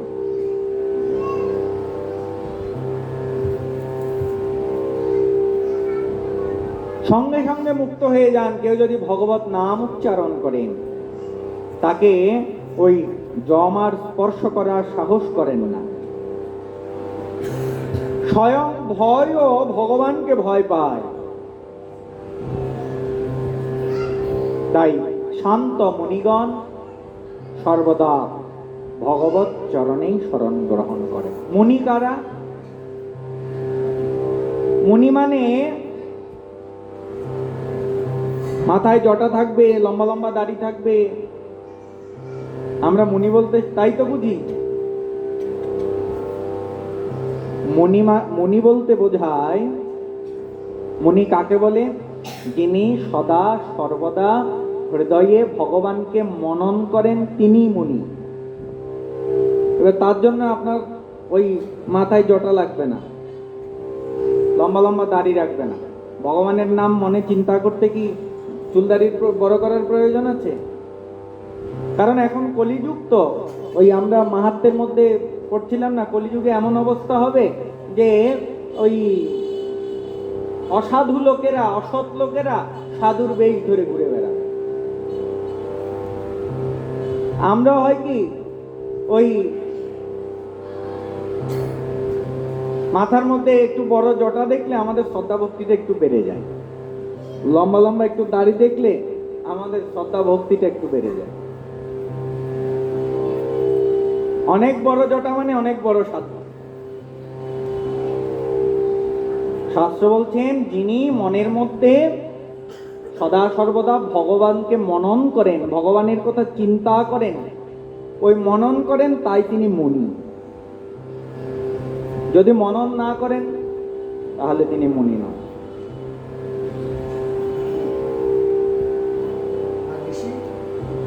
তা মুনিগণ, ওই ঋষিমুনি সমার্থক, তা মুনিগণ সদা সর্বদা ভগবানের চরণে শরণ থাকেন। এই যে সুত গোস্বামী পাদ,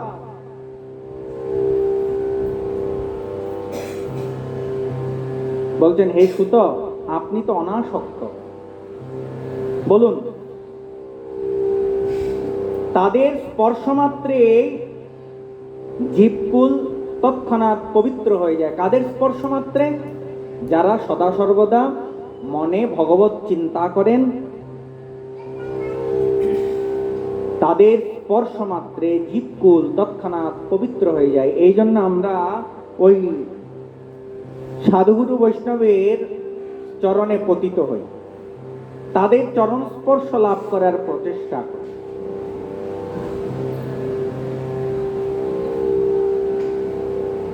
গঙ্গার জলে স্নান করলে তবেই গঙ্গা আমাদেরকে পবিত্র করে, আর সাধুদের দর্শন মাত্রেই সাধু আমাদেরকে পবিত্র করে, দর্শনে পবিত্র করে।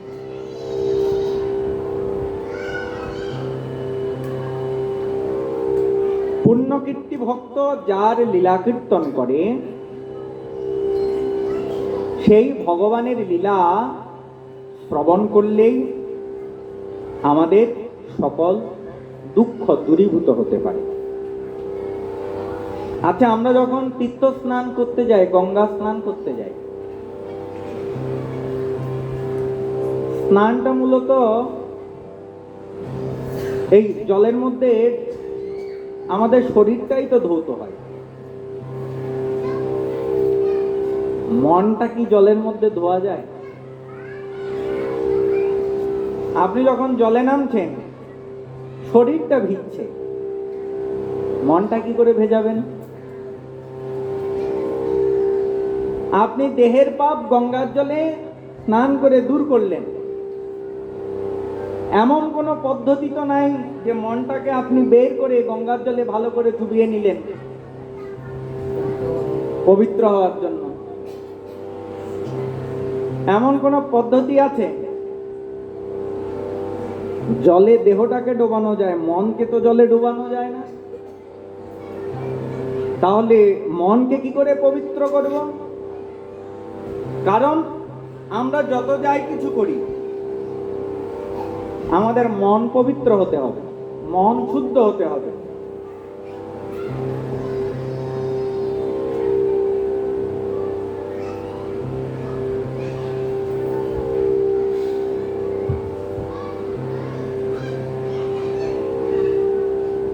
গঙ্গা স্নানের দ্বারা আমাদের দেহের পাপ নষ্ট হয়। তাতে আমাদের পাপের প্রবৃত্তি নষ্ট হয় না। যদি আমাদের ওই স্নান করলেই পাপের প্রবৃত্তি নষ্ট হতো, তাহলে আমরা ওই গঙ্গা স্নান করে এসে আর কোনো পাপ করতাম না। লোকে গঙ্গা স্নান করে এসে তো ঠিকই আবার পাপ কাজ করে। এমন তো নয় যে যারাই গঙ্গা স্নান করে এসেছে তারাই একেবারে এসে ওই আবার নিষ্পাপ নিষ্কলুষ ব্যক্তিতে পরিণত হয়েছে। কত লোকে যায় গঙ্গা স্নান করতে, গঙ্গাতে অহরহ লোক স্নান করে, সবাই তো পরিশুদ্ধ হয় না। গঙ্গা যে শুদ্ধ করছে না তা নয়, গঙ্গা পরিশুদ্ধ করছে, আপনার দেহের পাপ দূর করছে, গঙ্গাতে পাপ দূরীভূত হচ্ছে, কিন্তু আমাদের মনের মধ্যে যেই পাপ করার প্রবৃত্তিটা আছে সেইটা গঙ্গা স্নানে নষ্ট হচ্ছে না। ওই প্রবৃত্তিটা রয়ে যাবার কারণে আমরা পুনরায় আবার পাপ কর্মে লিপ্ত হই। তাহলে এই মনকে কোন গঙ্গাতে ডুবালে মন পরিশুদ্ধ হবে? বলছেন মনকে, দেহকে ওই গঙ্গার জলে ডুবাবে আর মনটাকে ভগবানের এই কথা গঙ্গাতে ডুবাবে। ভগবানের কথা গঙ্গাতে অবগাহন করলে তবেই মন পরিশুদ্ধ হবে।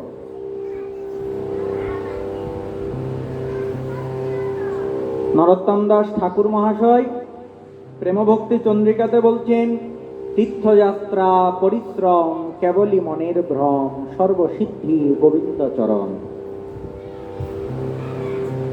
আপনি তীর্থে তীর্থে ঘুরে বেড়ালেন,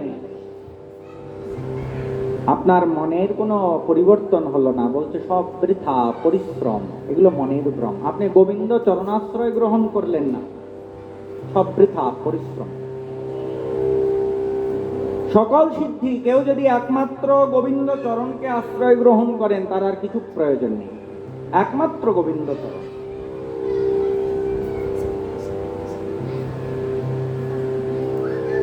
এই ভগবানের কথা গঙ্গাতেই আমাদের মন ডুবাতে হবে। তাই এই সুত গোস্বামীপাদ, আপনি আমাদের নিকট ভগবানের সেই মঙ্গলময়ী কথা বর্ণনা করুন। ভগবানের লীলা কথা শুনে কখনো তৃপ্তি লাভ হয় না।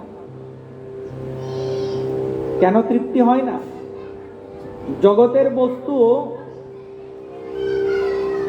এক সময় আমাদের ওই তৃপ্ত করে দেয়। ধরুন আপনার খিদা লেগেছে, কত খাবেন? যতক্ষণ আপনার পেট না ভরছে ততক্ষণ খেতে পারবেন, এর বেশি তো খেতে পারবেন না। যখন পেট ভরে গেছে বলছে হয়ে গেছে, আজকে আর খাবো না, এখনকার মতো খাওয়া শেষ। তা জগতের প্রত্যেক কিছুই আপনাকে তৃপ্ত করতে পারে।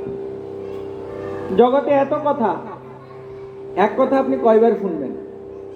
কোনো কথা আপনার শুনতে ভালো লাগে, কিন্তু একবার দুইবার তিনবার আর ভালো লাগবে না। এমনকি ওই কোন পুত্রহারা জননী পুত্র শোকে বারবার তার সন্তানের কথা বলছেন, একবার দুবার, আজকে একদিন, দুই দিন, তিন দিন।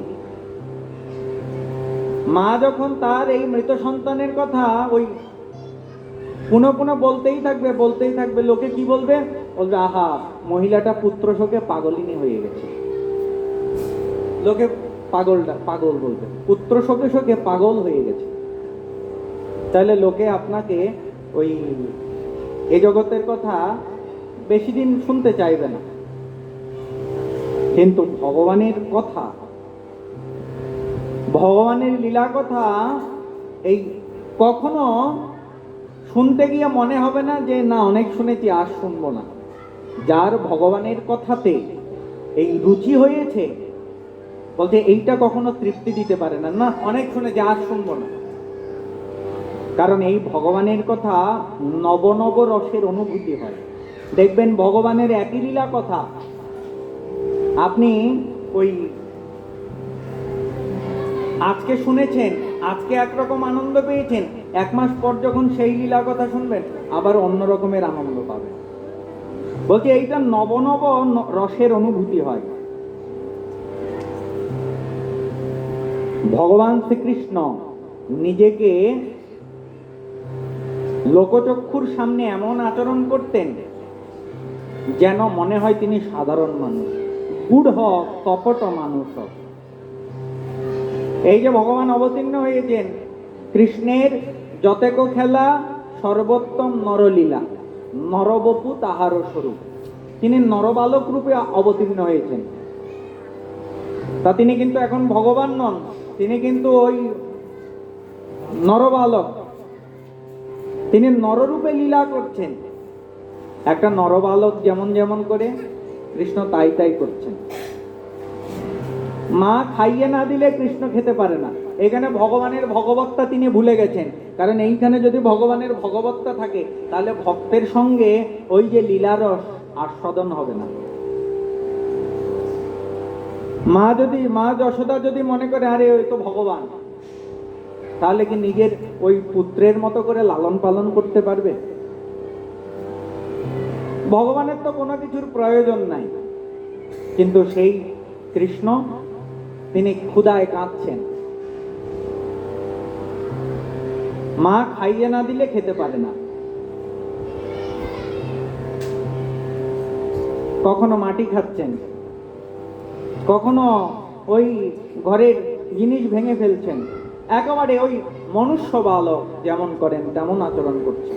কখনো মা ওই শাসন করলে কান্নাও করছেন, একেবারে মনুষ্য বালকের মতো। এই জন্য বলছেন তাকে গূঢ় কপট মানুষ, মানে দেখতে মানুষের মতো, কিন্তু বাস্তবিক পক্ষে তো তিনি মানুষ নন। যদিও তিনি অসাধারণ লীলাও করেছেন, অসাধারণ কাজ করেছেন না, যেইটা সাধারণ মনুষ্য বালক পারে না। ওই 6 দিন বয়সে ওই পুতনার মতো রাক্ষসীকে মেরে ফেলেছেন, এটা সাধারণ একটি মনুষ্য বালকের দ্বারা সম্ভব নয়। কত বড় বিষাক্ত কালীয় না তার ফনায় উঠে নৃত্য করছেন।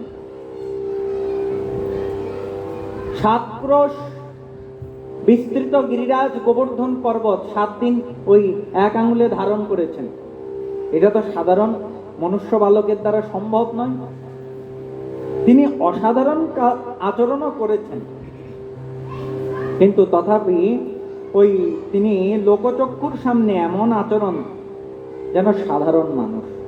অভক্তরা তো তাকে চিনতেই পারেনি।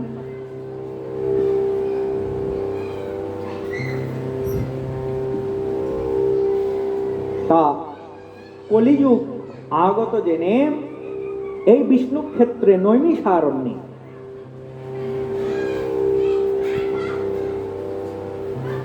শৌনকাদি ঋষিবৃন্দ দীর্ঘকাল ব্যাপী এই যজ্ঞের সংকল্প গ্রহণ করেছেন, তা তাদের হরির কথা শ্রবণের সুযোগ লাভ করেছেন। এই কলিযুগ অন্তরের পবিত্রতা নাশকারী, এর থেকে নিস্তার পাওয়াটা কঠিন। মানে অন্তরের পবিত্রতাটা ধরে রাখা কলিযুগে কঠিন, পবিত্রতা নষ্ট করে। তা এর থেকে এই সমুদ্র পার হওয়ার জন্য যেমন কর্ণধারের প্রয়োজন, উত্তম নাবিকের প্রয়োজন, তেমনি এই কলিযুগের দুষ্ট প্রভাব থেকে মুক্তি পাবার জন্য ব্রহ্মা কি করলেন, সনকাদি ঋষিবৃন্দকে এই সুত গোস্বামীদেরকে পাইয়ে দিলেন, সুত গোস্বামীকে পাইয়ে দিলেন। তাই সুত গোস্বামীকে জিজ্ঞাসা করছেন, যোগেশ্বর ভগবান শ্রীকৃষ্ণ স্বধামে গমন করায় ধর্ম এখন কাকে আশ্রয় করে রয়েছেন, সেই কথা আমাদেরকে বলুন। সুত গোস্বামী পাদ বলতে আরম্ভ করলেন, সুখদেব গোস্বামীর তখনও উপনয়ন সংস্কার হয়নি।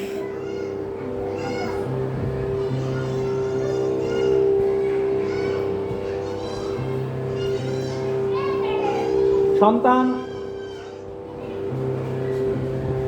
জন্মের পর একটা নির্দিষ্ট বয়স অতিক্রান্ত হবার পর তার উপনয়ন সংস্কার করানো হয়। উপনয়ন মানে শুধু একটা কাঁধে পৈতা ঝুলিয়ে দিলাম তা নয়, এইটা প্রতীক অর্থে, কিন্তু এই প্রতীকের তাৎপর্য আছে। উপনয়ন গ্রহণ করা মানে আজ থেকে বিদ্যা আরম্ভ, অর্থাৎ পাঠ শুরু। তখন তো গুরুগৃহে যাওয়া হতো, গুরুকুল ছিল আমাদের,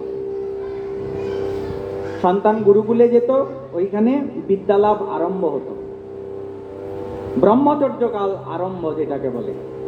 তা উপনয়ন মানে এই ব্রহ্মচর্যকাল আরম্ভ। এই যজ্ঞসূত্রটা ধারণ করা মানে এইটা মনে করিয়ে দেয়া যে তুমি এখন ব্রহ্মচারী, তোমার কাজ হচ্ছে অধ্যয়ন করা। ছাত্রানাম অধ্যয়নম তপ, তোমার কাজ অধ্যয়ন করা। তোমার এই ব্রহ্মচারীর আরো বিভিন্ন নিয়ম কানুন আছে, সদাচার পালন করা, ব্রহ্মচর্য রক্ষা করা। তা ওই যজ্ঞোপবীতটা কাঁধে থাকা মানে এইটা একটা ওই চিহ্ন স্বরূপ যে তুমি এখন ব্রহ্মচারী, তোমাকে এই এই নিয়ম তোমার পালন করতে হবে, এইটা তোমার কর্ম, ওইটা মনে করিয়ে দেয়। তা শুকদেব গোস্বামী পাদ তিনি তো ১৬ বৎসর মাতৃগর্ভে ছিলেন।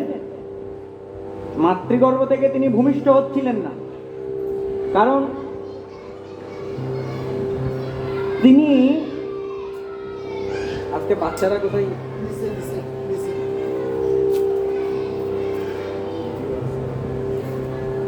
পৃথিবীতে আসলে মায়া তাকে স্পর্শ করবে, এই জন্য পৃথিবীতে তিনি আসতে চাইছিলেন না, মায়া স্পর্শ করবে এই জন্য। ব্যাসদেব বলছেন, পুত্র তোমার মায়ের তো অনেক কষ্ট হচ্ছে, তুমি এইবার তোমার মাকে কষ্ট থেকে মুক্তি দাও।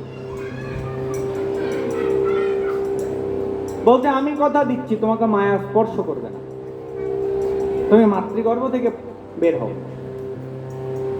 তা সুখদেবের জন্ম হলো। সুখদেবের জন্ম হবার পরপর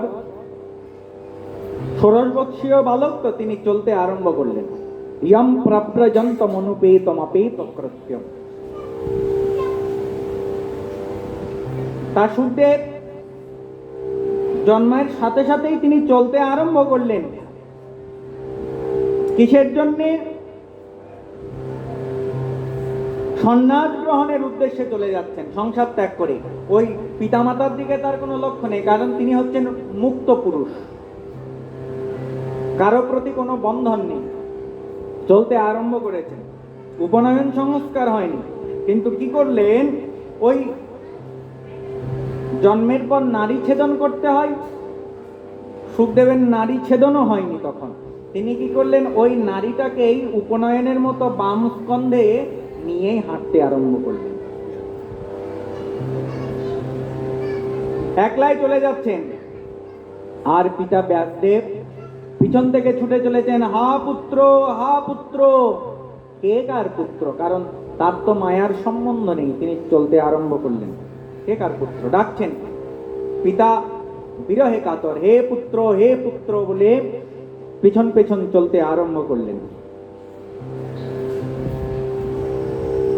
ব্যাসদেবের সেই চিৎকার বৃক্ষের মধ্যে প্রতিধ্বনিত হয়ে তার সঙ্গে একাত্মবোধ করছেন।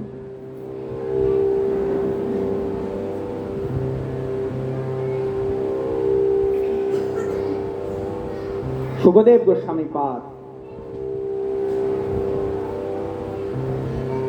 তিনি মায়ামুক্ত হয়ে চলতে আরম্ভ করলেন। সেই সর্বভূত হৃদয় শুকদেবকে নমস্কার করি।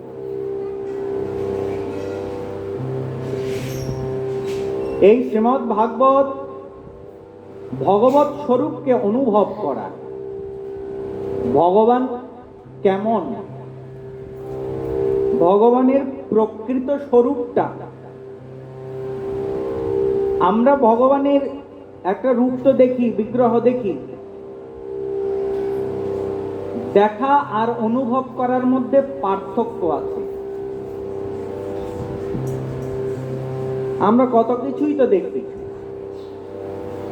সব কিছু কি আমাদের অনুভব হয়? অনুভব হয় না। ঠিক তেমনি আমরা ভগবানের শ্রীবিগ্রহ সবাই দেখি বটে, অনুভব তো আমাদের আসে না। তাহলে ভগবানকে অনুভব করার উপায়টা কি? বলছে এই যে শ্রীমদ্ ভাগবত পুরাণ ভগবত স্বরূপটাকে অনুভব করায়।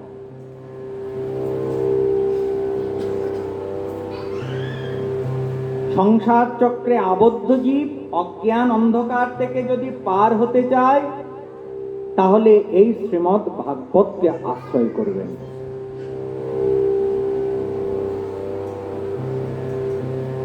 আচ্ছা, এত এত ধর্মের মধ্যে মানুষের পক্ষে সর্বশ্রেষ্ঠ ধর্ম কোনটা? যোগ মার্গ আছে, জ্ঞান মার্গ আছে, কর্ম মার্গ আছে, কত প্রকারের মার্গ আছে, তন্ত্র তান্ত্রিকরা আছে, ভক্তি মার্গ আছে, কত কত মার্গ আছে। আমরা বিভিন্ন মার্গের সাধক দেখতে পাই, বিভিন্ন মার্গের উপাসক দেখতে পাই। ওই সগুণ উপাসক আছে, নির্গুণ উপাসক আছে।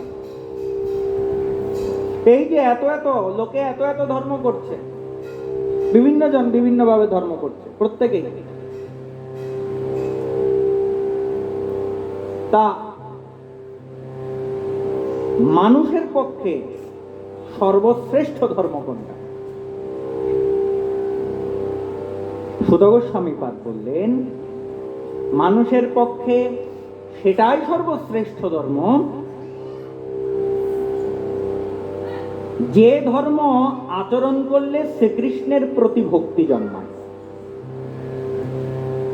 সেটাই হচ্ছে শ্রেষ্ঠ ধর্ম। যেইটা আচরণ করলে কৃষ্ণের প্রতি ভক্তি জন্মায় না, সেটা শ্রেষ্ঠ ধর্ম নয়। আর যেই ধর্মের মধ্যে কোনো প্রকারের কোনো কামনা নেই, কোনো কামনা থাকতে পারবে না। গীতার মধ্যে ভগবান স্পষ্টভাবে বলে দিয়েছেন কোন কর্মকে ভগবান গুরুত্ব দিয়েছেন। সকাম কর্ম নিষ্কাম কর্মের মধ্যে নিষ্কাম কর্মকে গুরুত্ব দিয়েছেন। আমরা কিন্তু প্রতিনিয়ত গীতা পাঠ করি, চারিদিকে এত এত গীতার আলোচনা হয়, এত গীতার স্কুল, এত ওই বক্তা প্রবক্তা, কিন্তু গীতার মধ্যে মূল বিষয়টা ভগবান কি বোঝাতে চেয়েছেন, ভগবান কোনটাতে জোর দিয়েছেন? ভগবান ওই যে নিষ্কাম হওয়ার কথা বলছেন আমাদেরকে, সেই কথাটা আমাদের মনের মধ্যে থাকে না। ভগবান আমাদেরকে নিষ্কাম হতে বলছেন। হে অর্জুন, তুমি নিষ্কাম কর্ম করো। নিষ্কাম কর্মের লক্ষণগুলো কি? প্রথম লক্ষণ হচ্ছে কর্তৃত্বাভিমান ত্যাগ, কোনো কর্তৃত্ব থাকবে না। অর্থাৎ কোনো কর্ম করে সেই কর্মটা আমি করছি, আমি করেছি, এই যে এই অহংবোধ থেকে জাগ্রত যেই অহংকার, আমিত্ব, এই যে কর্তৃত্ব, এইটা থাকবে না।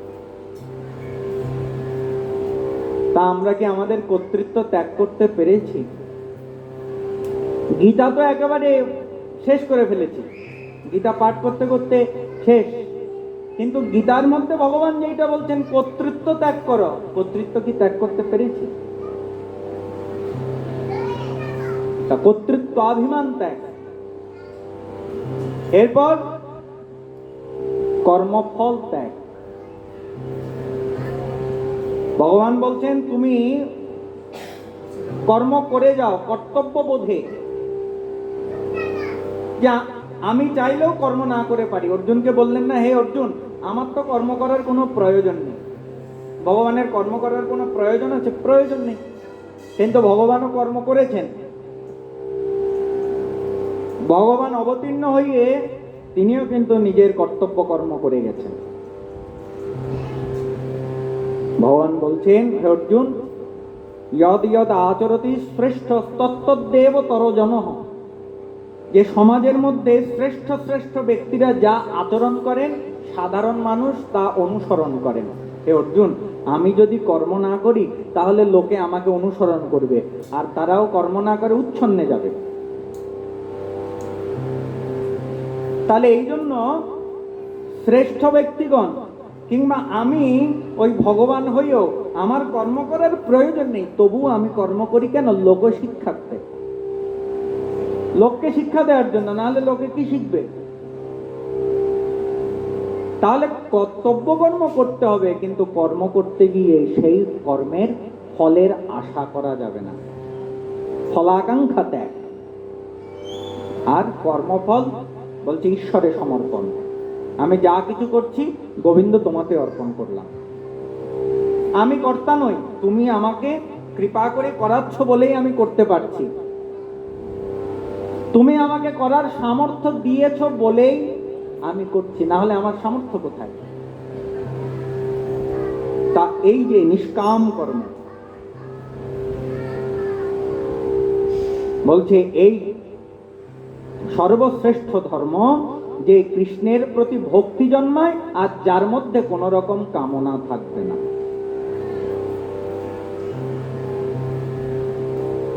এবং যেটা নিত্য নিরন্তর ভক্তিটাকে জাগ্রত করে, এরূপ ভক্তিতে হৃদয় আনন্দ স্বরূপ পরমাত্মাকে উপলব্ধি করে কৃতকৃত্য হয়। না হলে আপনি আজীবন ধর্ম করে যাবেন, কিন্তু কখনো হৃদয়ে পরমাত্মার উপলব্ধি হবে না। বলতে পারবেন আমি অনেক বড় অনেক কিছু করি, অনেক ধার্মিক, অনেক ধর্মকর্ম করি, অনেক মহোৎসব করেছি, অনেক উৎসব করেছি, অনেক ধর্মসভা করেছি, অনেক নাম কীর্তন শ্রবণ করেছি, এটা আপনি বলতে পারবেন। অনেক অনেক ওই প্রণামী দান করেছি, বলতে পারবেন। কিন্তু অন্তরে যে উপলব্ধিটা আসবে না। কিছু পুণ্য হবে বটে, যেহেতু আপনি সৎকর্মের সঙ্গে ছিলেন, কিছু পুণ্য সঞ্চার হবে, পুণ্য লাভ হবে, কিন্তু মূল যেই কাজটা হৃদয়ের মধ্যে ভগবৎ স্বরূপের উপলব্ধি অনুভব, সেটা কিন্তু হবে না।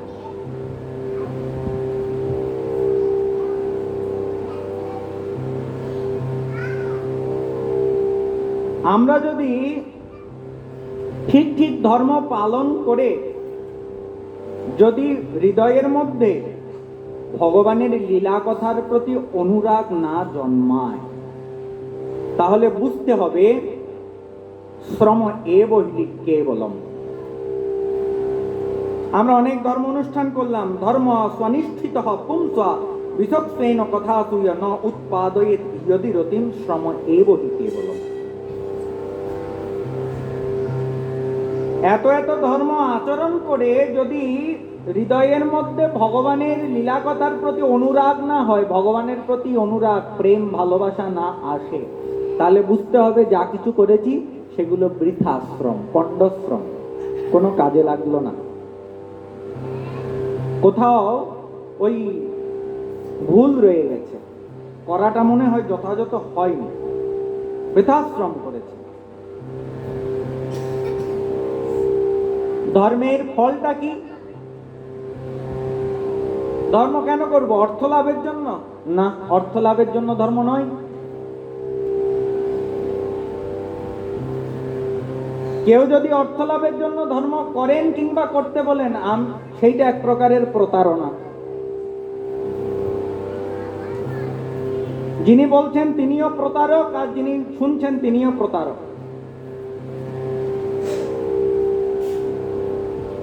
অর্থের জন্য ধর্ম নয়। আপনি যে কোনো কর্ম করলেই অর্থ উপার্জন করতে পারবেন,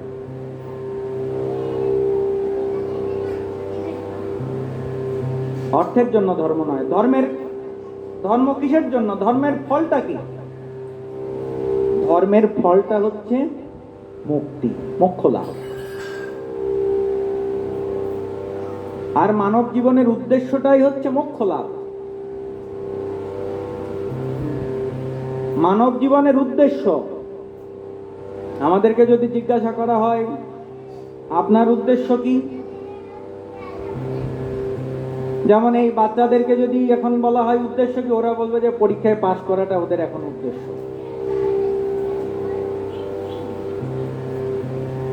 এখন আরেকটু ওই বড় হয়েছে যারা, পড়াশোনা শেষ দিকে, তার উদ্দেশ্য কি?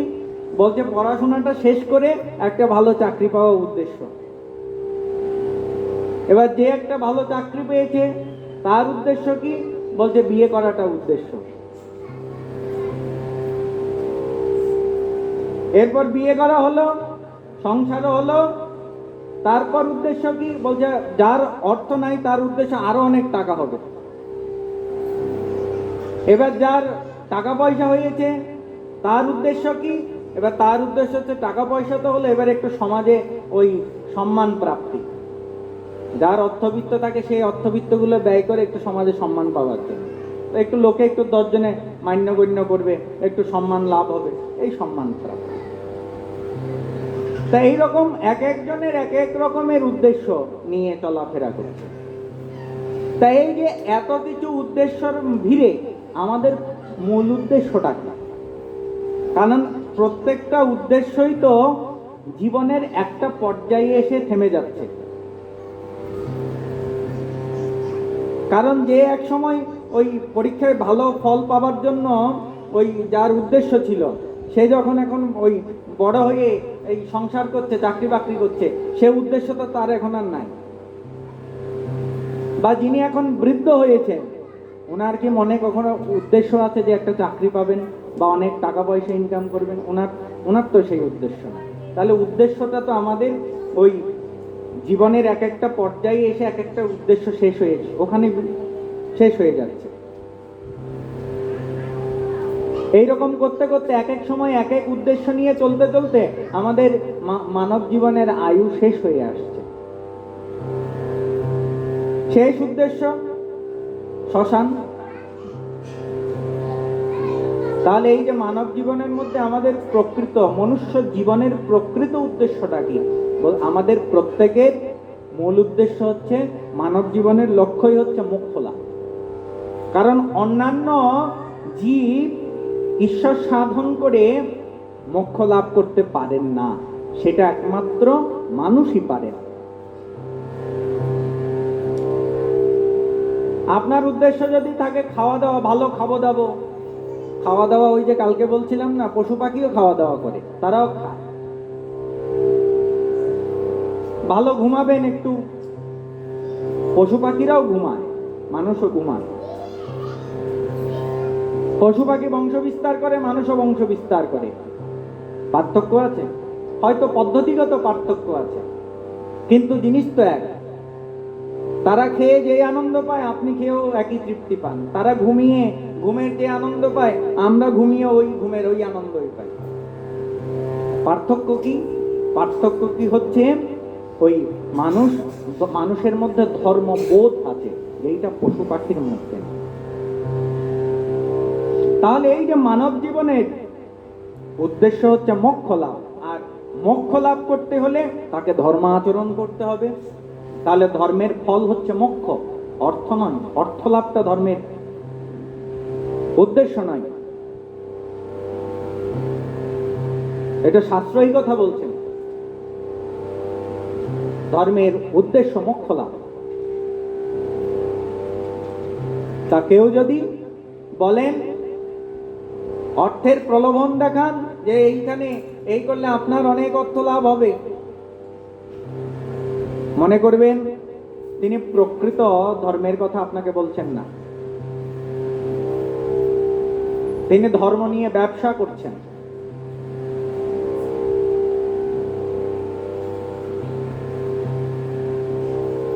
তা বলে কি আমাদের অর্থের দরকার নেই? অর্থ হচ্ছে যে ধর্মকর্মের অনুষ্ঠানের জন্য। আপনি অর্থ উপার্জন করবেন, সেই অর্থ দিয়ে ধর্মকর্মের অনুষ্ঠান করবেন।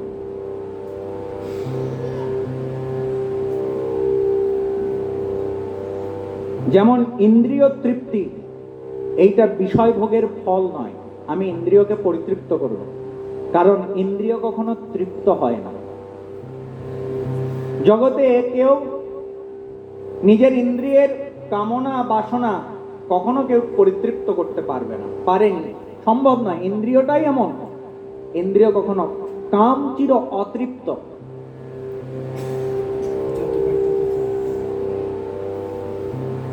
বিষয় ভোগ ইন্দ্রিয় তৃপ্তির জন্য নয়।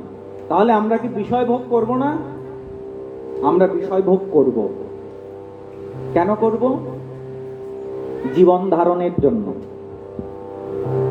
কারণ আপনি যদি বিষয় ভোগ না করেন, আপনার জীবন তো রক্ষা হবে না। আপনি আহার গ্রহণ না করেন, আপনি যদি এই জগতের বিষয় গ্রহণ না করেন, আপনার শরীর তো থাকবে না। বিষয়টা প্রয়োজন জীবন ধারণের জন্য, কিন্তু ইন্দ্রিয়কে তৃপ্ত করার জন্য নয়।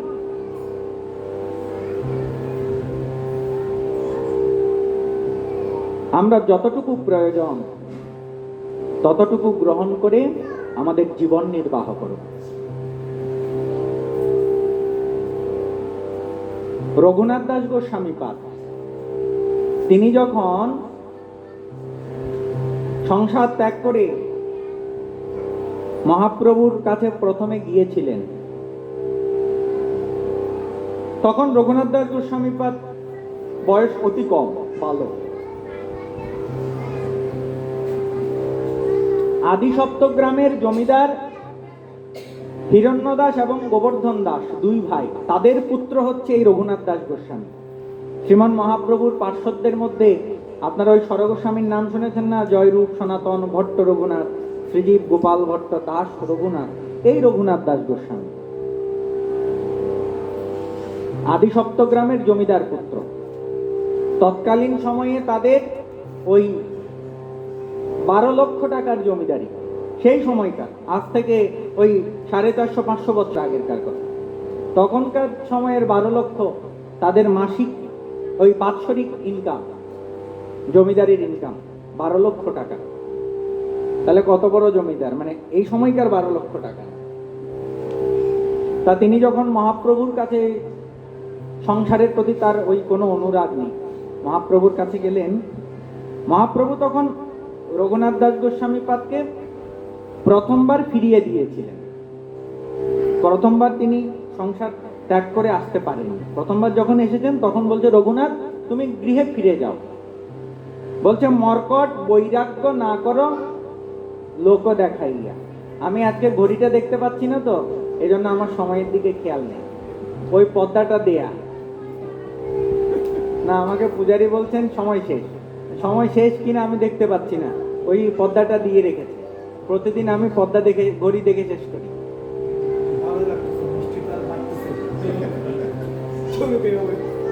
এখন আজকে তো দেখি সময় পার হয়ে গেছে। এখন আপনারা যদি বলেন শুনবেন, তাহলে আর কিছুক্ষণ বলবো, নাহলে এখন বিশ্রাম দিয়ে দেবো। ঘড়ি পর্দাটা সরিয়ে রাখবেন, তাহলে ঘড়িটা দেখতে পাই। তার এই রঘুনাথ দাস গোস্বামী পাদ তিনি যখন গিয়েছিলেন তখন বলেছিলেন, রঘুনাথ গৃহে ফিরে যাও।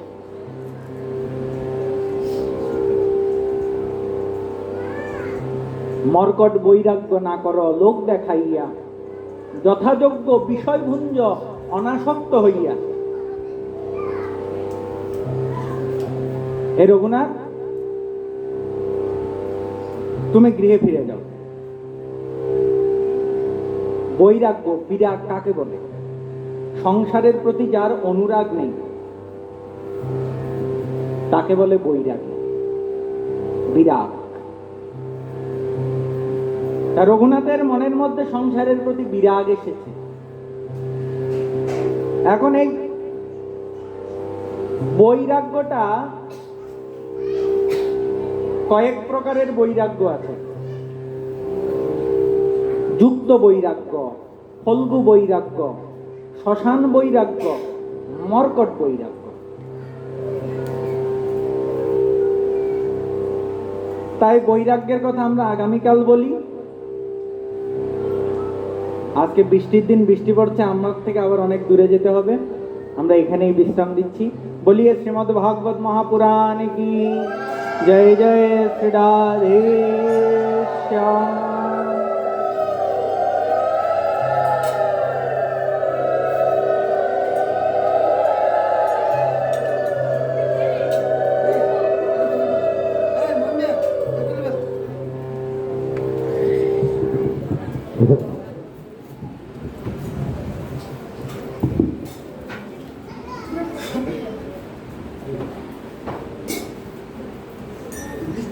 রাধে গোবিন্দ জয় রাধে গোবিন্দ, রাধে গোবিন্দ জয় রাধে গোবিন্দ, রাধে গোবিন্দ জয় রাধে গোবিন্দ, রাধে গোবিন্দ জয় রাধে গোবিন্দ। শ্যাম সুন্দর মদন মোহন বৃন্দাবন চন্দ্র, সুন্দর মদন মোহন চন্দ্র, রাধা রমন রাস বিহারী শ্রী গোকুলানন্দ, রাধা রমন রাস বিহারী শ্রী গোকুলানন্দ, রাধাকান্ত রাধা বিনোদ শ্রী রাধে গোবিন্দ, রাধাকান্ত রাধা বিনোদ শ্রী রাধে গোবিন্দ, রাসেশ্বরী বিনোদিনী ভানুকুল চন্দ্র, রাসেশ্বরী বিনোদিনী ভানুকুলা চন্দ্র, ললিতা বিশাখায় আদি যত সখী বৃন্দ, ললিতা বিশাখায় আদি যত সখী বৃন্দ, শ্রীরূপ মঞ্জরি আদি মঞ্জরি অনঙ্গ, রূপ মঞ্জরি আদি মঞ্জরি আনন্দ, পূর্ণমাসী কুণ্ডলতা জয় বীরা বৃন্দ, পূর্ণমাসী কুণ্ডলতা জয় বীরবৃন্দ, হৃদাম সুদাম মধুমঙ্গল যত সখা বৃন্দ, সুধাম সুধাম মধুমঙ্গল যত সখা বৃন্দ, শ্যামলী ধবলী আদি ধেনুবৎস বৃন্দ, তোমরা সবে মিলে করো কৃপা আমি অতি মন্দ,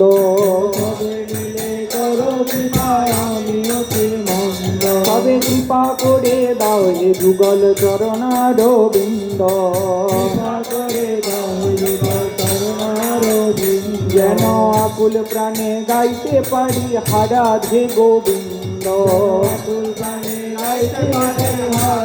গোবিন্দ, রাধে গোবিন্দ জয় রাধে গোবিন্দ, রাধে গোবিন্দ জয় রাধে গোবিন্দ, রাধে গোবিন্দ জয় রাধে গোবিন্দ, রাধে গোবিন্দ জয় রাধে গোবিন্দ, নিতাই গৌর হরি বল, নিত্যানন্দ বল, শ্রী অদ্বৈত বল, হরি হরি বল, নিতা গৌর হরি বল, নিত্যানন্দ বল, শ্রী অদ্বৈত বল, হরি হরি বল, হরি বল হরি বল গৌর হরি বল, হরি বল হরি বল গৌর হরি বল, হরি বল হরি বল গৌর হরি বল, হরি বল হরি বল গৌর হরি বল, নিত্যানন্দ বল, শ্রী অদ্বৈত বল,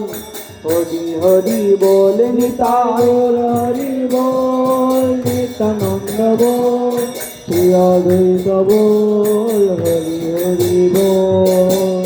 ভজনের মধ্যে শ্রেষ্ঠ নববিধ ভক্তি, কৃষ্ণ প্রেম কৃষ্ণ দিতে ধরে মহাশক্তি, ভজনের মধ্যে কৃষ্ণ নববিধ ভক্তি, কৃষ্ণ প্রেম কৃষ্ণ প্রীতে ধরে মহাশক্তি, তার মধ্যে সর্বশ্রেষ্ঠ নাম সংকীর্তন, তার মধ্যে সর্বশ্রেষ্ঠ নাম সংকীর্তন, নিরপরাধ নাম হইতে হয় প্রেম ধন, হরে কৃষ্ণ